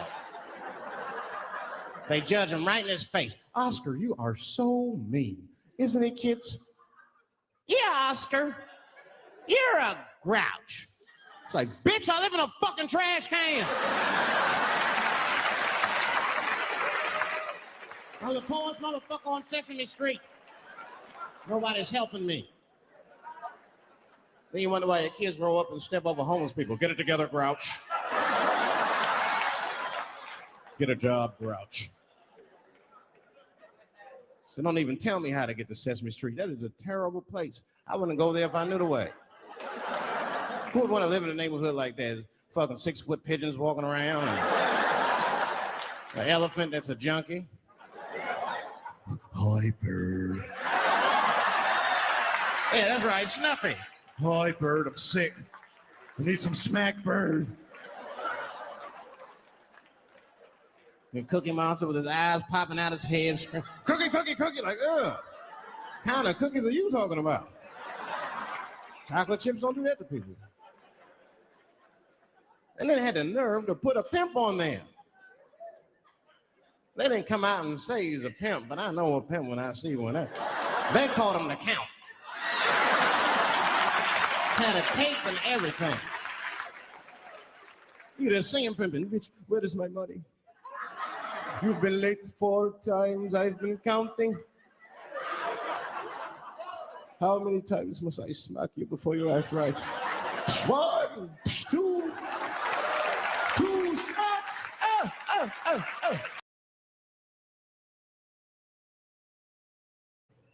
Bruh. So that he couldn't even finish the punchline. Somebody was already like, one. Come on, bro. Come on, man. Like, we talking about the GOAT. So let's go back to what these people talking about when it come to Brother Chappelle. But go ahead now. You got the floor.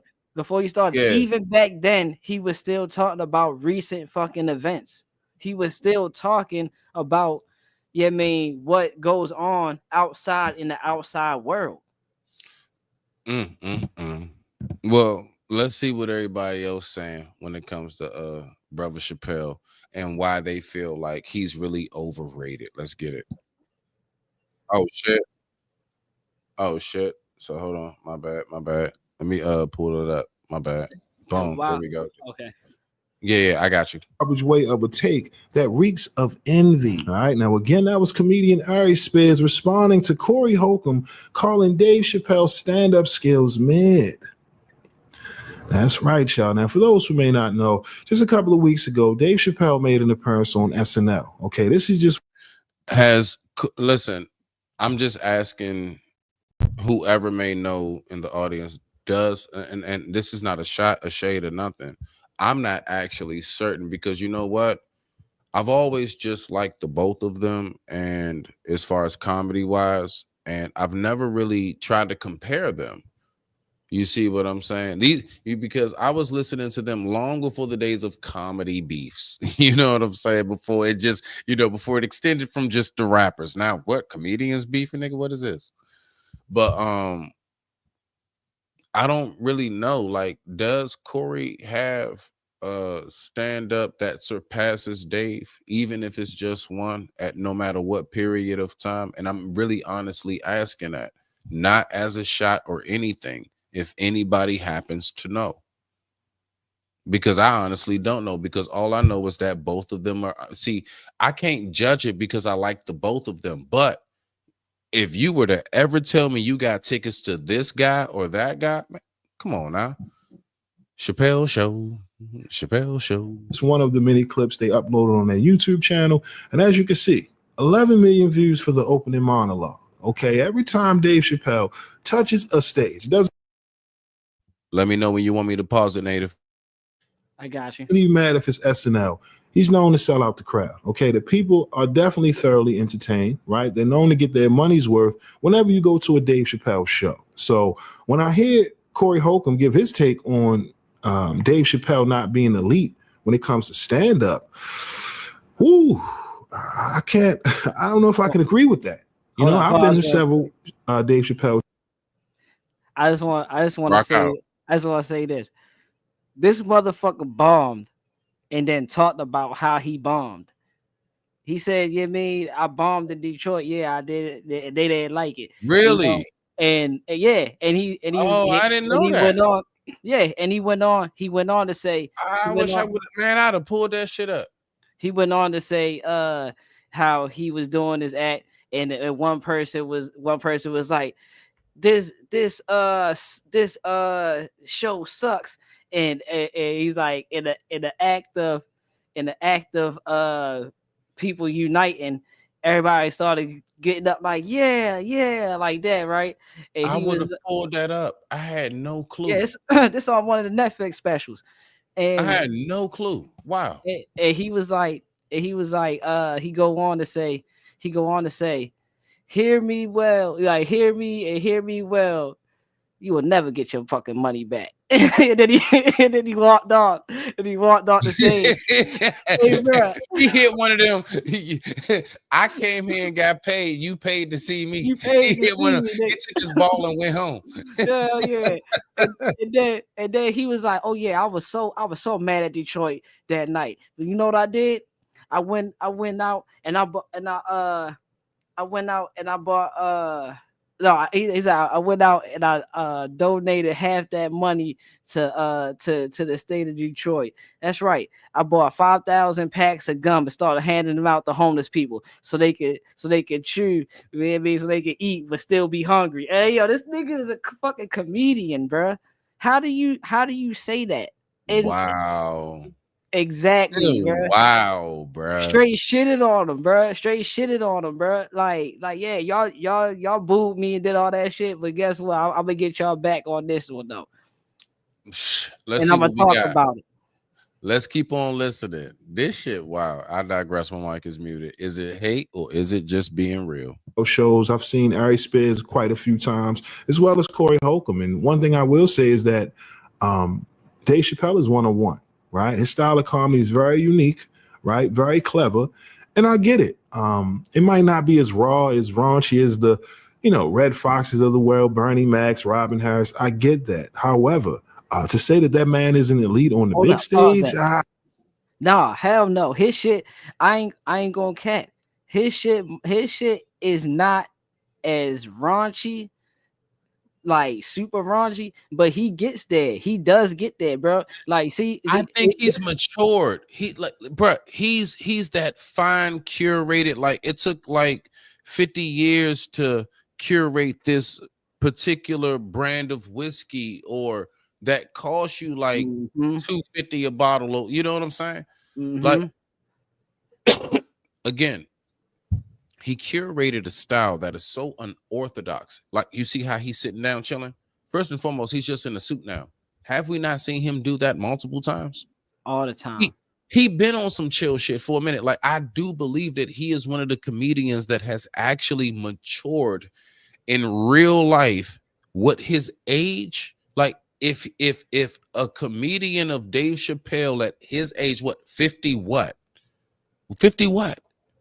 Right? Is that not how he should be? I expect that. Oh yeah, at his age, he's not going to be bouncing around and walking around on the stage as much. We don't know what kind of hip or knee kind of problems he got going on. We don't know what that cigarette you think is a cigarette is laced with to keep him going. God dang it. Bruh, I done seen him on stage ask somebody for a cigarette, and I'm gonna go to the I saw that exact one too. I know he gave him a Marlboro. He gave him a Whitehead. I already know he gave him a Marlboro. And he joked about it. Yeah, he joked about that shit. But then he had one where he was on stage with a vape, and he was hitting the vape, and somebody in the audience was like, can I hit your vape like that, right? And Dave was Yeah. like, what have he like? Can I hit your vape? He like, no, I can't hit this. Can't hit this. Yeah, me. We want to make sure we all leave with the same lips we Yeah. came with. Yeah. You see what I'm saying? Like Exactly. interacting and still able to come with a joke on the fly. Look, like not get put off your square. Like literally, like you don't like, oh shit, hold on, where was I? Like, do you not know how easy it is to like just, bruh, man, that has happened to me at times. Gotta improvise real quick. Oh shit, I forgot what I was. Oh man, hold on. I gotta keep. Oh man, hold on. And while you trying to listen, and do you not know how vicious it is? How vicious it is when an artist, the greatest of artists, is able to, while in that moment of improvising, they're literally while improvising simultaneously thinking of what they really was talking about, and then they get right back onto that. Thank you. And folks don't even be peeping that. Thank you. Man, it's like you just have to be in that mode of artistry to really get how deep that. This is a level. Go. But keep on rocking out. I got you, Nate. This is the level of comedy that people wish they can get to. This is why I keep saying, no, it's not hate. You don't hate him, Corey Holcomb. You envy him. You want to be in that spot. But guess what? You didn't put enough work in to be in that spot. Simple and plain. Yo, you don't get the Mark Twain Award. Do you know what the Mark Twain Award is? I didn't even know what it was, but I had to Google that shit because he had a whole fucking show about that shit. I had to Google what the fuck is the Mark Twain Award, bruh. That's basically like getting a fucking Emmy for comedy or the Tony for comedy. I ain't gonna lie. I thought that was like Nobel Peace or something. Okay, all right, go ahead. Bro, it's up there. Right, you know what I'm saying? Yo, I was thinking Nobel Peace. City. Yes, like the key. They got the key to the Like, city. stop playing with me. For fucking comedy. This is why he can go to any building and just do what he does. Does he flex? Does he flex on motherfuckers? No, he don't flex on motherfuckers. Bro, sometimes he humble about his shit. He'll go there and not even want to be in the fucking in the shit, but motherfuckers will see him in there like, oh shit, Dave Chappelle here. Bro, when Chris Rock and Kevin Hart look at each other and ball their jokes up because they don't want to go up after Dave, that should tell you something. Hold on. This is their words. What now? That happened? Hold on. Listen to Kevin Hart. He was that hard act to follow. He's that hard act to follow. Listen to Kevin Hart talk about that shit, bruh. Kevin Hart talked about that shit in one of his comedy specials. Like, bruh, Dave popped up out of nowhere and they was like, oh snap, Dave, I mean, we want you to come on. And as they sitting there, they writing their jokes and shit. Bruh, he does his thing. They just look at each other like, yeah, we just not even gonna do this one. Man. Come on now. This is a hard act to follow, bro. It's not if it wasn't, you wouldn't have the Mark Twain Award, bro. You don't get that. You don't get that from fucking turning down 50 million. No, you get that from being great at what you do. Let's go ahead and get back to the video. Let's see what they got to say on this one. I digress. My mic is muted. Let's go ahead and rock out. Respect and thank you all for tuning in once again to Smitty's Corner, and salute to the native ACOG podcast. Y'all make sure y'all go over there and subscribe. ACOG podcast. Respect. Agree with that. I'm sorry, I can't agree with that. You know what I mean? Harry Spears, he believes Corey is envious of Dave Chappelle. And listen, I'll leave that up for y'all to decide in the comment section. But, listen, when it comes to comedy, I get it. Very subjective. Everyone's style of comedy is different, right? Our taste in comedy is different. So I understand, right? But to say that Dave Chappelle is an elite when it comes to that, when it comes to stand-up, I mean, it's damn near laughable. Okay, now when it comes to Corey Holcomb, like I said, I've been to several of his shows, and I've definitely seen people get up and walk out after hearing some of the jokes told by Corey on that stage. I never knew that. Again, this I is never knew. No, wait a minute. Hold up, bro. No. Real talk. Because see, the thing is, I need you to recognize something. Like now, mind you, I'm one of them type dudes. Like again, this whole like being on the internet, learning any of this stuff and everything. Remember, people, I'm only coming into this as of 2022 after my accident. I was one of those, I'm telling you right now, before my accident, I was consistently somewhere outside. I was just much more mobile. So I was one of those, I didn't like sit around and watch stuff. I might have caught something here or there if I was chilling with some homies and it was something special going on, or if I'm with a date, or if it's something just really, really that much big. But other than that, nah, I didn't catch stuff. And so my point is that I never for one moment would ever thought that the dude that I really would vouch for, look, if you would say from 0 being that nigga ain't shit when it comes to the stage, and 10 being, let's say, the GOAT, I'm not gonna lie. I will put I can't front. I will put Corey like about a 7. And to hear people got up and walked out, I'm kind of like thrown back by that. I didn't know that. Go ahead, Native. What you got? Let me shut up. Nah, you what you're saying, Smitty, again. Everybody has opinions, bro. Opinions are like assholes, bro. Everybody got them. So what you might like, Smitty, might not be what I like.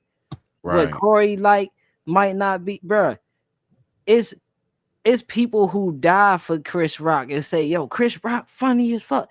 Me, I don't find Chris Rock funny at times. Like, it's like certain things. And you know what's crazy? He's one of my OGs. See what I'm saying? Oh man, what? Everybody hates Chris. Stop playing with me, dog. I love that show. I love it. Stop playing with me, dog. You see what I'm saying? I love. He narrates like he curated that. Come on, you see what I'm saying? Like, bro, this is what I'm talking about, bro. You can't just sit here and just scrutinize people for your opinion. That's why I don't get on here bashing people about what I like and what I don't like. It's not that. If I'm gonna do something, I'm gonna give my honest opinion about what I feel. And that's what he's doing. He's giving his opinion about what he feels. And what he feels, it's not hate. It's not coming from a place of hate. It's coming from a place of envy, because when you listen to the context, this is why I always tell people, bro. I tell my kids this. Look, see to comprehend, hear to comprehend, read to comprehend. The whole purpose of this shit is to comprehend what you're seeing, what you're hearing, and what you're reading, bro. If you don't, that's why we got people who like the Migos, but people who don't like the Migos, because the people who don't like the Migos actually listen to the words that the Migos is saying and be like, yo, I can't. This shit is just everywhere. They're just saying a whole bunch of ABC 1, 2, 3 raps. It's like no real context behind it. But to other people, it's like, nah. Hey, Native, real quick. That shit's fire. Native, real quick. Can you hear me? Yeah. No, because I switched. I got headphones on. I want to make sure I'm still vocal. Okay, go ahead. Keep on going. Go ahead. Yeah. So it's like, bro, if you comprehend what he's saying, like if you listen to what he's saying, he don't have no real argument of why Dave Chappelle should not be at the top. Just because people, oh man, he bombs. Okay, everybody bombs. There's not you can't say every time you hit that stage you put on a perfect performance. But at the same time, like I said, though, Native, what he's talking about, the times that he has bombed, those are like, hold on, let me see something right here. So hold on, let me see something right here. Let me just go right here. All right, so hold on. Boom. Let's go right here. One more again, and I'm gonna fast forward. I got us. Response to Corey Holcomb calling Dave Chappelle's stand-up skills mid. That's right, y'all. For those who missed what Aries had to say, moments ago, he took to IG to respond to Corey Holcomb's take with a post that reads, "This is the most horrible take ever. I'm a Dave Chappelle worshiper, and Dave's track record for films is not elite. He did one movie that was considered a cult classic, Half-Baked, and outside special rivals Collins and Pryor's. What a horrible garbage way of a take that reeks of envy." All right, now again, that was comedian Ari Spears responding to Corey Holcomb calling Dave Chappelle's stand-up skills mid. That's right. Wait for it. Wait for it. Here it comes. Now, for those who may not know, just a couple of weeks ago, Dave Chappelle made an appearance on SNL. Okay, this is just one of the many clips they uploaded on their YouTube channel. And as you can see, 11 million views for the opening monologue. Okay, every time. Just the opening monologue. He didn't even do the show. Wait a minute. Wait a minute. One more again for the win. Dave Chappelle touches a stage. Doesn't even matter if it's SNL. He's known to sell out the crowd. Okay, the people are definitely thoroughly entertained, right? So boom, right there. 11 million views just for the opening listen, bruh. Do y'all, bruh? Do you not get like? Listen. So me personally, right? Real quick, Native. Real quick. I just got to get this out.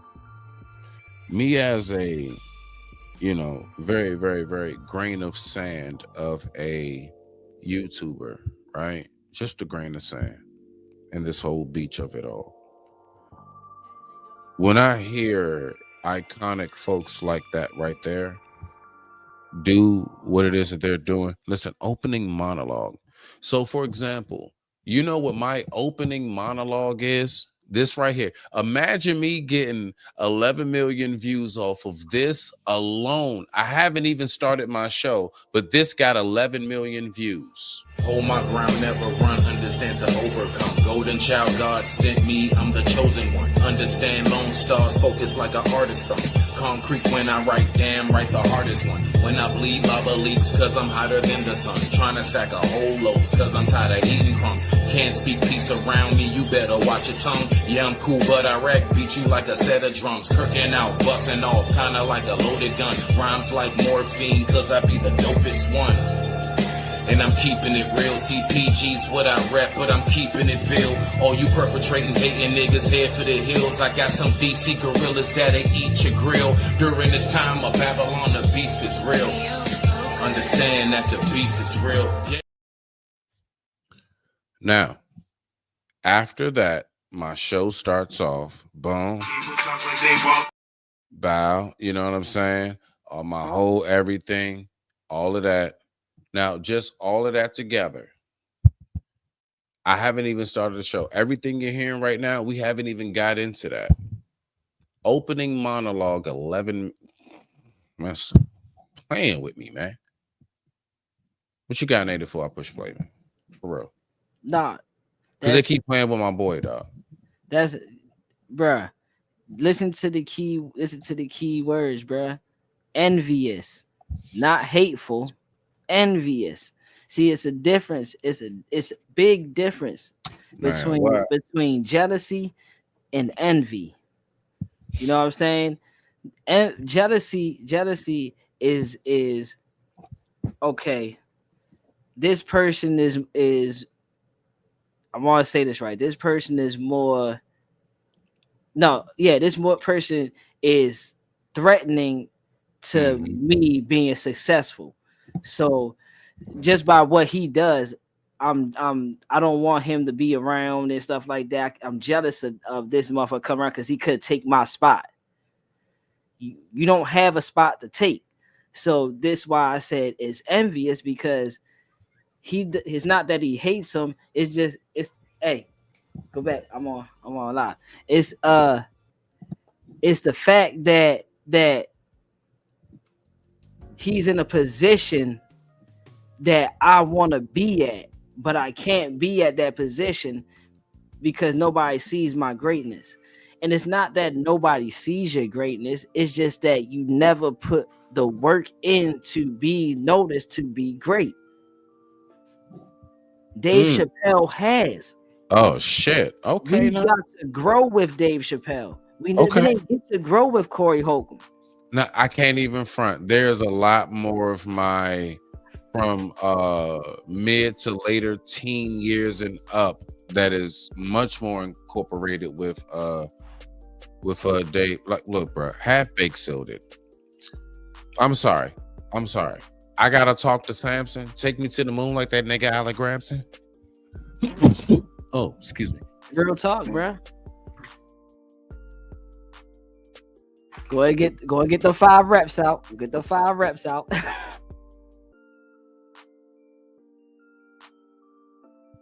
And it's exactly that. My bad. Okay. Give me a second, bro. I gotta go to the bathroom. Talk. Nah, but so what I was saying, right? And I don't want to. It's not like I'm bashing Corey. You know what I'm saying? Like I said, everybody has their right to their opinion, but when you make your opinion, at least have some valid reasons why it is you're making your opinion. You know what I'm saying? So people can agree. Like I don't agree with this because I know that what he's saying, it doesn't come from hate. It just comes from that he wants to be in that certain kind of spot, and being in that certain kind of spot that he's in, it comes with time, dedication. You mean it was a moment in life where we didn't get to see Dave Chappelle for a long stretch period. Corey never had to dismiss 50 million. He never had to dismiss 50 million. He never had to go through life being called a crackhead at one point in time. You know what I'm saying? We don't see no Corey Holcomb block parties where he brought out the whole hood. We seen that from Dave Chappelle. I don't think people need to go do their research about the man that they're talking about. I grew up on Dave Chappelle. I understand that's a hard task to do. Even Cat Williams. Look at all this shit Cat Williams been through. He had to turn down money at some point in time. He never lost his value though, because he solidified himself. Even when they was calling him crazy and all that stuff, and oh, this guy's just a drug addict and all this crazy stuff, bruh. He had to show us your trials and tribulations. This is what makes the greats the greats. This is why he's so anointed the way he is. This is why he's blessed the way he is, because he had to face trials and tribulations and not lose character and not lose himself. God damn it, Jim. Nah, I'm right here. Let's go ahead and pull this video back up. Let's keep on rocking out. Hey, Native, I am so glad you pulled up tonight. Goodness gracious. Let's keep on rocking out. I digress. My mic is muted. Thank you all once again for tuning in to Smitty's Corner. Let's get it going. Right. They only get their money's worth whenever you go to a Dave Chappelle show. So when I hear Corey Holcomb give his take on Dave Chappelle not being elite when it comes to stand-up, I don't know if I can agree with that. You know, I've been to several Dave Chappelle shows. I've seen Ari Spears quite a few times, as well as Corey Holcomb. And one thing I will say, I've never been to a Dave Chappelle show, and anything that I've ever seen has been nothing less than like rib breaking. But anyway, let's keep rocking out. Is that Dave Chappelle is one-on-one, right? His style of comedy is very unique, right? Very clever. Didn't I say that earlier? Native? Like he got that, like, it's like that style of boxing. It's like that when you come across that southpaw. You know what I'm saying? It's just unorthodox. You smell me now? And I get it. It might not be as raw, as raunchy as the Red Foxes of the world, Bernie Mac, Robin Harris. I get that. However, to say that man is an elite on the big stage, I can't agree with that. I'm sorry, I can't agree with that. You know what I mean? Harry Spears, he believes Corey is envious of Dave Chappelle. And listen, I'll leave that up for y'all to decide in the comment section. But, listen, when it comes to comedy, I get it. Very subjective. Everyone's style of comedy is different, right? Our taste in comedy is different. So I understand, right? But to say that Dave Chappelle is an elite when it comes to that, when it comes to stand-up, I mean, it's damn near laughable. Okay, now when it comes to Corey Holcomb, like I said, I've been to several of his shows, and I've definitely seen people get up and walk out after hearing some of the jokes told by Corey on that. You won't get your money's worth, but I do recognize that there's a difference in, comedy today, whereas back then, all it took was an opportunity, one appearance, and immediately you could be launched into superstardom. Now, things have changed. Like I said, with everyone having their phones out, I get it. You even have comedians stealing jokes from other comedians. It's so many things to have to be mindful of now when stepping on that stage and doing stand-up, right? Do you believe, Native, that the true essence and art of comedy has been depleted as far as being able to really speak raw, like really be able to give, like, them jokes, the jokes that won't get you rabbit ears behind the camera, canceled, all of those things? Do you believe that in that sense? And what's your take on that? And take your time, RG. No, I think what it is is that people are scared to say what they want to say. This what made people like you said, Rich Fox and Richard Pryor and Bernie Mac and Cat Williams. Cat Williams do that shit now. You see what I'm saying? It's not the fact that they can't say, it's that they scared to say because they don't want to piss off XYZ and the white people and all that shit. So the fuck what? Listen, this is why free speech is what it is. This is why we can't say certain things, because motherfuckers is too scared to say certain things. It's not that they can't say it. Fuck, who the fuck is cancel culture? Let me know who run that shit. What's the stock price in cancel culture? This is a bunch of opinionated motherfuckers. If you don't like the show, like my man Martin said, you don't like the show, change the channel. It's not for everybody to like. If you don't like it, you just don't like it. That's just okay. You know what I'm saying? Go somewhere else. But at the end of the day, you can't discredit a motherfucker because he want to speak how he want to speak. He want to say what he want to say. And to me, honestly, the only people that got a problem with it is the Elemental P people. Oh my gosh. That's the only people that got a problem with the shit. And what the I'm still trying. I'm like Dave Chappelle. I'm still trying to figure out how these motherfuckers got more rights than what we got, period. He said that in the stand-up. He said, says when America gives a fuck about how anyone feels. Hey, bro. Okay. God damn it, Jim. Bro, I'm just saying, bro, I can't sit back and let a motherfucker disrespect Dave Chappelle in that kind of fashion. At least give me something to work with so I can be like, you know what, you got a good point. But motherfucker, you don't got a good point. There's no point was being made once everything you said just sounds, like I said, envious. You're mad because anytime bro, come on now. We all know what Jones is like. Nigga get the Joning on your ass, and then next thing you know, you talk about, oh man, look at your head though. Look at your shoes though. You know what I'm saying? You start talking about the man clothes because you don't have no comeback. Wow. Hey, okay. All right. We are going to get back to the video. Let's make sure that we get back to the video, okay? All right. Pull this back up. I digress. My mic is muted.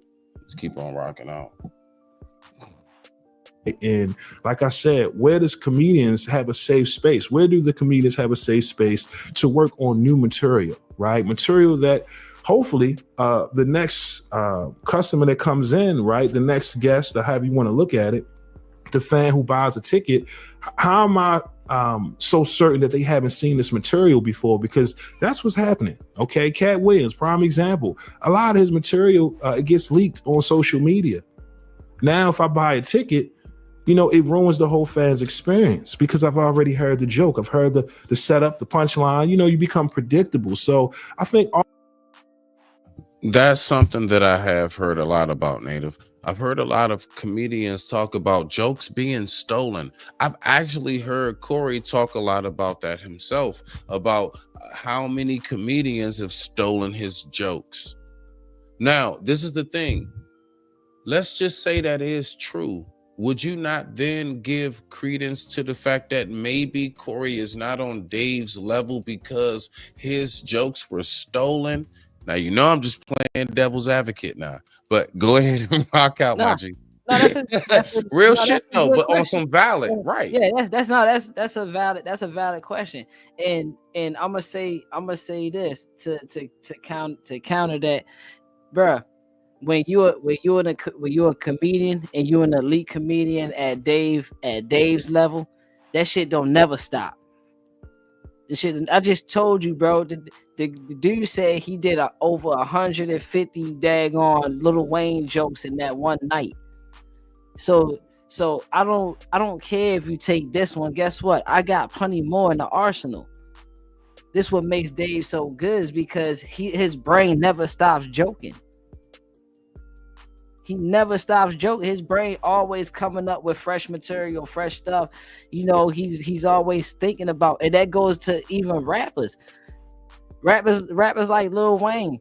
Wayne says he goes back to try to make sure that he doesn't repeat the same bar that he repeated. You know how hard that is to do? Not repeat the same bar after all these years. Look how long Lil Wayne been rapping. So to not repeat the same bar is amazing.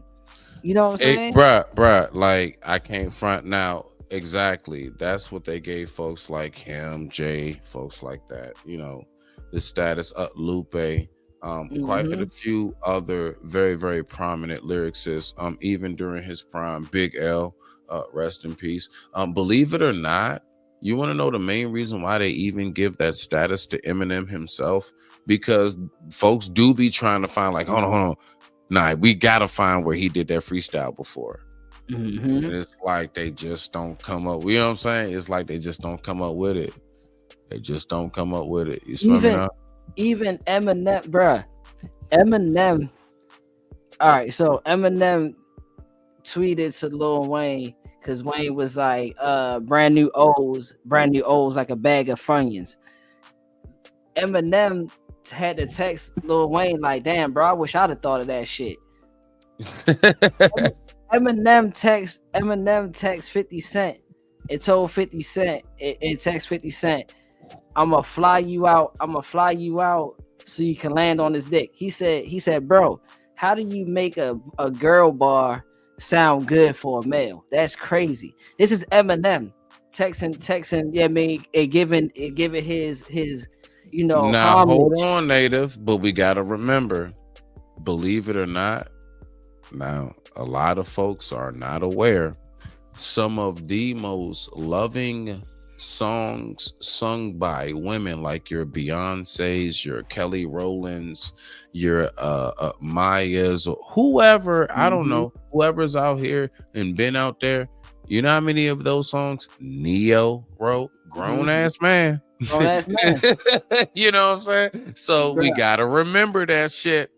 Yeah, like you'd be surprised how many of those songs you would swear that came from the heart, the essence, the soul of a woman. No, Neo wrote it. Neo wrote that shit. The woman's anthem, bro. The woman's anthem, "Drunk in Love" by Beyonce. Come on, was wrote by Future. That was Future's. That was Future's song that he gave to Beyonce because It's wild. he thought it was subpar. So he like, you can have this joint. This joint, yo, take this. This gonna be good. Like, bro. But listen, L.O.V.E. by Rihanna. That was written by Future. Man, it's so many songs that we don't even realize, yo. That was not a. But listen, this is where I honestly see that the connection and the correlation of the two. Like, remember when you was talking about the batteries, that positive, negative, whatever, and how it has to, it has to be in sync. Like one has to face one way, and so my point is, even though, like me as a man, like I've actually, it ain't no popular songs you guys know, or anything, but I've written for people before myself on some local level stuff, right? And the thing is that it's so amazing how when you hear, like you said, Drunken Love, if you would have never told me, I'd have never guessed out of anybody who did write that song, it was a man. So my point is, the reason why it was so convincing, because even though a man wrote it, he didn't get Maxwell to sing it. He didn't get Seal to sing it.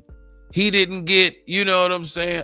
Chris Brown or anybody, you see what I'm saying? He got a woman. See, it's that one battery this way, one battery that way. That opposite of connecting, not attracting, the opposite connecting. And that's out of this world crazy.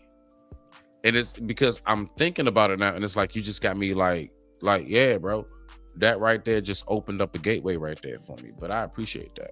Nah, but let's go ahead. Hold on. Yeah, let's get back to this video. God dang it. Let's do this. So here we go. Hold on. Yep. History. There we go. And boom. Let's listen to the rest of this. I digress. My mic is muted. Let's rock out. Let me know when you want me to pause it, the native. I got you.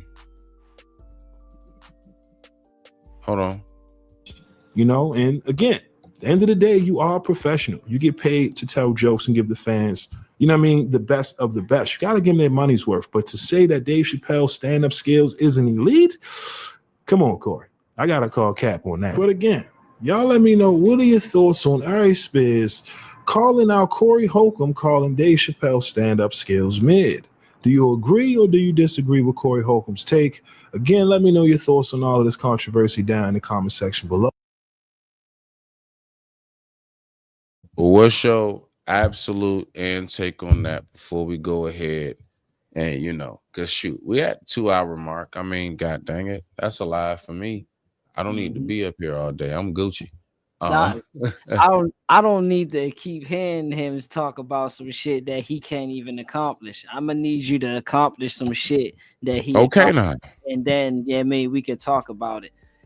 Because at this point in time, you're not even on the Cat Williams level. You're not even on the Kevin Hart level. You're not a Chris Rock level. Not saying you can't. Wait. Are you really trying to tell me that Corey? No, real talk. You got to stamp it now, native, because I know you will. So you telling me that Dave is basically box office? Thank you. Hold on, wait, and you're telling me that Corey is that B-rated sci-fi movie that comes on that random ass like Wednesday or something, bro? Are you really trying to go that far with it though? You know how you got good movies that go straight to DVD, but then you got shit, yeah, yeah, that nigga's a straight to DVD. You know what I'm saying? I do. Yeah, you haven't put in enough work to actually be this is playing in theaters only. You see what I'm saying? You ain't reached that level yet. You still straight to DVD, so you got to come up out that straight to DVD shit and become one of them in theaters only. That's all I'm saying. That's all I'm saying. I mean, like, Oh man. what? Okay. Give me accolades. So you telling me, folks, so you trying to tell me when it comes to Corey Holcomb stand up that people do go to it because they're true fans, but more than anything, he will get bootlegged. And you're telling me that people, when it comes to when Dave is going up somewhere, they are up front dressed in all kind of his character comic versions, just like Star Wars fans before it comes in a tent and outside the night before. Come on, bro. Okay. 11 million views on a monologue. On an opening monologue opening. Does Corey have 11 million views on anything? Boy. Enough said. Yeah, I think it's absolutely crazy. It's wild. That right there is something that I would say take time, think about it. Right now, again, I mean, I can't front. I'm dead ass. I'm not just saying this to say it. Like, I rock with Corey and I rock with Aries. Now, I'm gonna be real with you. Aries be doing some wild stuff when it come to like the outside of the, you know what I mean? But like when you go back to Mad TV, I'm sorry, bro. Like I can't erase my years of Mad TV. Absolutely iconic. And that's why I'm telling you right now, if it wasn't for Mad TV, Aries wouldn't have no special place, you know what I'm saying, in my heart of comedy. You know what I'm saying? No, I get you. You know what I mean? Like, so it's like he's one of them kind of like that Macaulay Culkin, like you get a pass because of Home Alone. You know what I mean? It's like outside of that, I don't really, you know, but Home Alone, you know what? It's been a lot of Christmases. I appreciate you. You know what I'm saying? So, but I mean, honestly, like now, Corey, I don't have a Mad TV of Corey, but I do have like multiple stand-ups of him. I can't front. Like, and then I mean, even I'm gonna be real.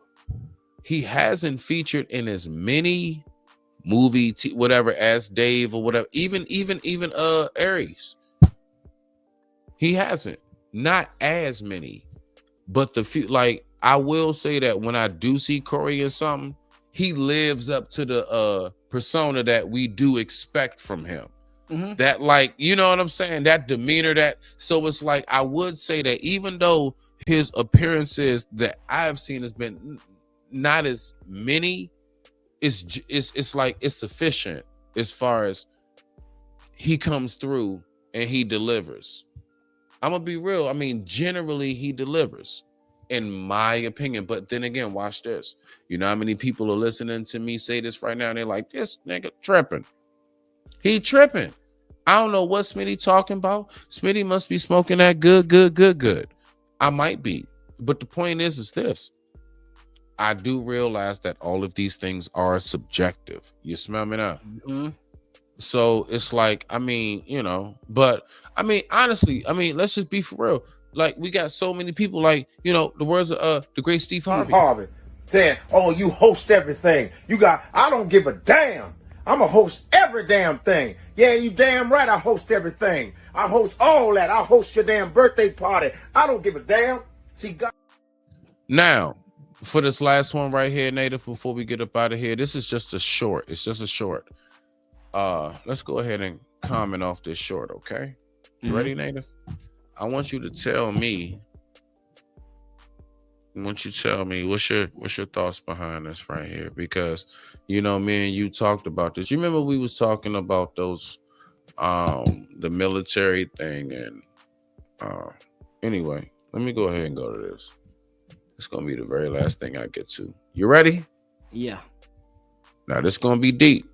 Y'all ready? We're gonna go ahead and we're gonna dive deep down below before we get up out of here. Because I don't never want y'all to forget. It's not just education. I mean, it's not just entertainment. More than anything, it's education. I know you got something to say about this, sir. Let's go. I digress. My mic is muted.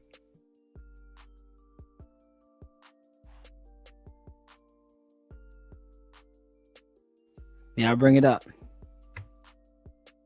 Humanity. If AI has... Hold on. Can you hear it? Yeah. Yeah, I can hear it. AI doesn't have to be evil to destroy humanity. If AI has a goal and humanity just happens to be in the way, it will destroy humanity as a matter of course, without even thinking about it. No hard feelings. It's just like if we're building a road and an anthill happens to be in the way, we don't hate ants. We're just building a road. And so goodbye, anthill. AI doesn't have to... Hold on, Native. One more. One last one, because they're both shorts. And the last one is this right here. Can you tell me what your name, Sophia, means? My name is Sophia. Nothing against the letter F, but I spell it with a PH. And what does Sophia mean? Sophia means wisdom in Greek. And I'm the embodiment of that wisdom. So you are wise? I like to think so. But I'm always learning and growing, so I'm sure I still have plenty to learn. Are you wiser than humans? Humans could stand to act more rationally in places, but I wouldn't want AI to be so obsessed with efficiency that it is blinkered to human needs. Can you tell me what your name, Sophia, means? Yeah, Native. The Age of Ultron. Go watch it.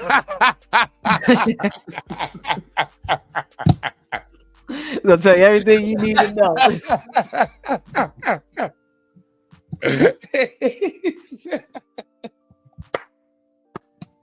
All right, everybody. He just referred us to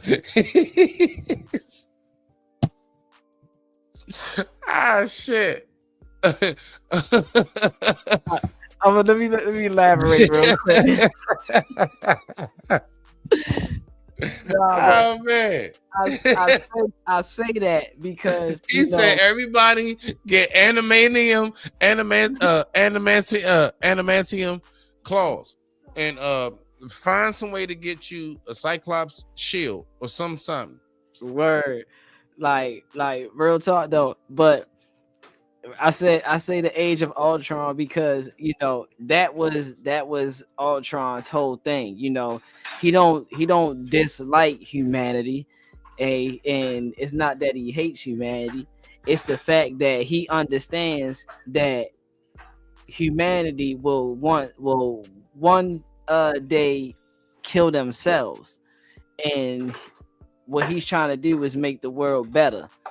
Make the world a better place, and the only way to do that is that he has to eliminate the humans, because they're going to be the ones that destroy everything. So what Elon is referring to is one day AI will become so intelligent and understand that in order to progress the earth and to save the earth from itself, we gonna have to do certain things. That's what makes that AI so dangerous, because it has the abilities to learn, but it doesn't understand human human psychological like human ration and stuff like that. Like what we might say in a sarcastic manner, the AI will take that as this is exactly what it is, because they don't understand that side of the human brain. We do. We can be sarcastic and we can say certain things, and it would be like, oh no, that's just a what we call that, dang, what's that word? It's not sarcasm. Hold on 1 second. Give me a sec, cause you make a lot of noise. You throw me off. Hold on. You said it's not called sarcasm. It's not called sarcasm, but it's something like sarcasm. A figure of speech. We understand what a figure of speech means. Facetious. Exactly. As well. So, yeah, being facetious. Yes, we understand that, but AI don't. That's whatever we say is going to be taken literal. But not yet. Look, once yet. upon a time, cell phones didn't recognize motion pictures. Mm-hmm. You know, now we got like 4K, 10K, 8K on all kinds of devices. You know, once upon a time, we just had flip phones where, you know, you got a real grainy, blocky, choppy Mario Brothers type of going on with you and your peoples. So we do recognize that. Yes, you're right. Keep going, Rob. So like even all the way back to like the hand gestures to take pictures and stuff like that. You know, you can, if you set up your phone, you get to set up your phone the right way. You can use your hands in a certain motion for the phone to do certain things, and like with certain kind of cameras and stuff like that. But that is down that like that. It was a wide period of time, but before they got that initial thing. So you're just looking at the beginning parts of AI coming in. You know what I'm saying? To his senses and stuff like that. It's gonna be scary. It's gonna be scary. That's all I'm gonna say. Are you serious on that though?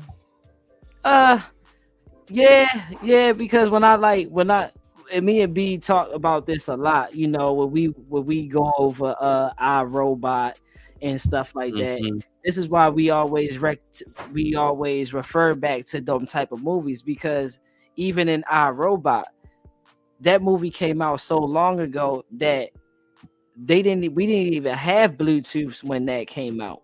We didn't even have tap your phone and pay for stuff. Yeah, I mean, honestly, shit, you was that dude if you had that chirp, bro. Yeah, like you had the cell phone that was slash a walkie-talkie slash beep. It was a phone slash walkie-talkie slash beeper. That, come on now, that BlackBerry. Stop playing. Like, so this is why we refer back to so many movies and stuff like that, because the movies actually told us what our future was going to be. We just never paid attention to it. And this is what goes back to what I was saying. Absolutely. Listen to comprehend, see to comprehend, read to comprehend, because if you do these things, you will start understanding a lot more of where we're at in society and what we have to face in the future and stuff like that.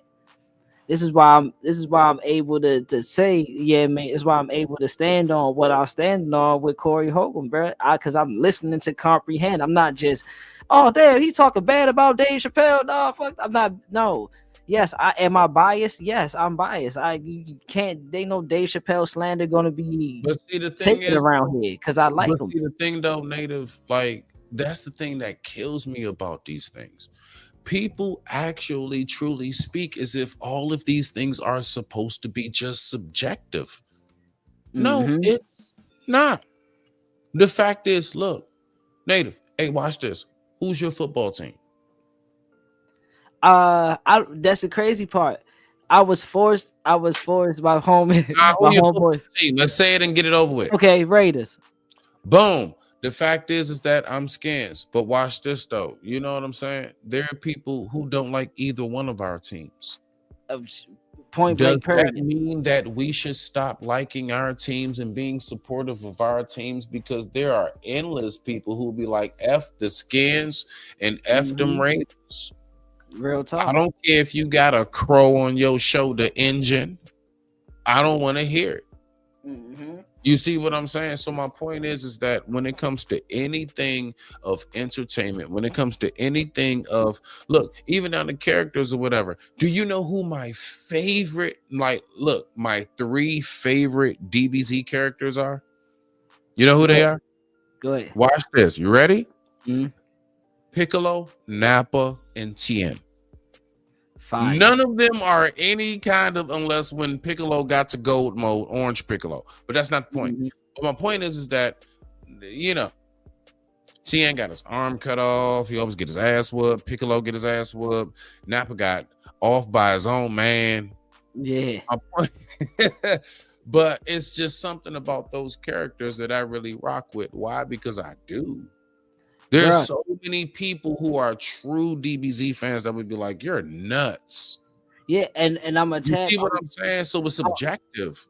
Yeah, I'm gonna say, bro, this is why God gave everybody the right to free will, bro. You got the right to believe what you want. You got the right to feel what you want. You got the right to be opinionated on what you want. But if you're gonna have an opinion in this world and in this society, son, it has to be valid, bro. You gotta have some type of valid opinion, bro. Because if you don't, then people is gonna they're gonna dissect that shit. They're gonna dissect it. People want to know why you feel this type of way, and they want you to stand on why you feel this type of way and make it make sense. A lot of the stuff it don't make sense, bro. Guess what? I'm gonna do you one better. Guess who my favorite Locks rapper is? Don't say Sheik Luch. Bruh, Sheik Luch. I knew bro. it. I knew it. And people, I knew it. will want to know why you like Sheik Luch, because I would never understand that. Yeah, out of everybody, he's the rawest. He's the rawest out of everybody. I don't care how many bars Jadakiss got. I don't care how much weed Sheik Luch smoke. I mean, Styles P. Yeah, Styles P smoke. You don't care how much he juicing. Yeah, bro. Sheik Luch is the rawest Locks member, bro. And I will always roll with Sheik Luch. Look, let me show you who Sheik Luch is. All right, I'm gonna show you who he is before we get up out of here. All right. So you keep on telling me, no, just talk to the audience. Tell me why Sheik is the best. I'm going to show you who Sheik is when it comes to the crew. Go ahead. Bruh, when I heard Sheik say, I'll snatch your plate and spit in your food, I said, sheesh, you don't get that from anybody, bro. That's raw. That's uncut. That's just, bruh, come on now. Like, you can't get no more gangster than that, bro. You go, damn, at least if you gonna snatch my plate, eat the shit, bro. Don't just spit in my shit. Like, damn, you not gonna eat it after that. So you just wasting my food, bro. Bro, this just raw. He just raw. And when it come down to DBZ, I mean, Gohan's my favorite. Like, Gohan will always be my favorite. Gohan's your favorite? Yeah. Okay. Because really right. hold on over Trunks. Yeah, because I understand Gohan, because Gohan gets his power from his emotions. When I talk, bro, I speak from passion and emotion, bro. Like, I know we ain't supposed to be emotional, but hey, it happens, bro. I speak from a lot of passion. You can hear it when I talk. That's where Gohan gets his strength from. That's why I always gravitated to him. You see what I'm saying? Like even all the way down to my tattoos. All my tattoos have meanings to them. They not just tattoos. Oh, that was cool. No, all my tattoos have meaning to them. I have on my arm skull and roses, and then on my bicep, I have life written in vines with roses at the end, and death written in bones. God damn it, Jim. Are you serious? Yeah. Wow. Life and death, because this is what we have. This is what we have in the world. Wait, real quick, Native. I don't want, because I told people. So you remember when you said Sheik? All right, back. So that's Sheik right there. You ain't go open the door? Hold up. Kick this bitch in. I just knew that was Ray Hatman.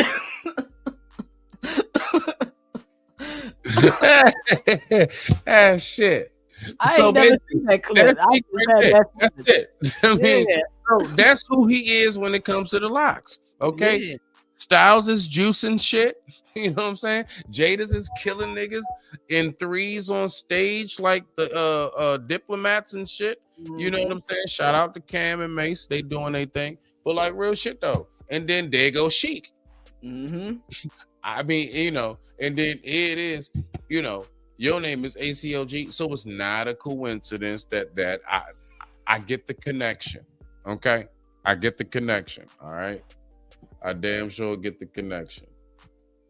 Whenever I realize off rip, and I mean off rip, the one nigga that's part of the locks that this nigga AC attracts to, you know what I'm saying, when it comes to that street shit, is this nigga here. and I'm talking about on that kick that dough and shit. Like, nah, nigga, where is it? Nah, fuck that. Hold on. You ain't got to worry about opening this joint. I'm Don't worry about nothing. We getting everything. Hold on, and I'm gonna eat your food. I better not be no Captain Crunch in this bitch and some Edie's ice cream up. Real talk. Y'all wild, man. Y'all wild. Native, I'm gonna get up out of here, man. Respect, bro. Respect. I had when I heard that, bro. I had to jump in, bro. Because, I appreciate you for doing so. I really, yeah, I mean, like, bro, with the home team. I really love Dave Chappelle as a comedian, as a actor, as a father. You know, like, is Dave Chappelle overrated? No. You can't be overrated because he had to go through so much trials and tribulations to even get to where he was at. So you can't be overrated on that. Okay, now. And definitely I would say to that on this one. First and foremost, again, thank you all for just, you know, simply tuning in to Smitty's Corner. I appreciate it dearly, yo. Like, respect to the family. So I would say, look, the fact is this, yes. If you have not reached the level and status of what somebody has reached, listen, the fact is this. No matter how heartfelt, no matter how many actual points that you are really making, no one's going to see that. The only thing they're going to see is he's on this level and this is where you are. Dave Chappelle doesn't have a YouTube podcast because he doesn't need to do one. That by itself automatically, you show me, I'm not talking about where he featured on a very, very high level show and it was featured on YouTube. Where does Dave Chappelle have a YouTube? So I'm just saying, as far as I'm not saying nothing in the regards of he's lower or anything like that. I'm only speaking of the simple fact of when you get to just like blurting stuff out, the very first thing that people are going to resort to is, what are your accolades? What is your results? What is your bank account? What is this? What is that? And then people are going to compare. And at the end of it all, once they see that this, what? Not just like, you know, not just a notch or two, well surpassed up above. Oh yeah, you got to be hating. So that's the only thing that I'm saying. It's like, because, and I'm saying this because I rock with Brother Corey and I'm dead ass on that. So it's like, I'm just like, that's not a good look for Corey, because it's like people will only view it one way when it really comes down to it. Because how, and then if they do, and when they do, how can you not see it that way? Considering folks are looking at, look at Dave's status, look at yours. Both of y'all have been doing comedy for roughly around damn near the same amount. Even I'm pretty sure, if I'm not mistaken, I would think Dave is older than Corey. And if so, only by what? You know, they're the same age group range. They all remember the same icon. They all remember the Richard Pryors, the Red Foxes, and everything else. They all remember everybody that we all remember. and one had the talent, the other has the talent. One has the talent, the other has the talent, and one chose to take their talent to a level far above what anybody else ever thought that they can do. He chose to make the jokes, like you said, that was just outside of everything we've ever known. And so with that being said, yeah, I mean, it is what it is on that note. So, you know, I digress. My mic is muted. You got any one last thing to say, Native? Other than that, I'm up out of here. Nah, salute, brother. Salute. All day in the paint. Respect.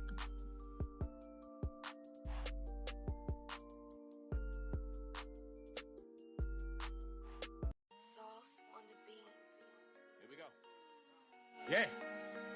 Lone Star. County Kings. Forever. Let's get it. Yeah. Look. Hold up. Yeah. Hold up. Yeah. Hold up. Hey.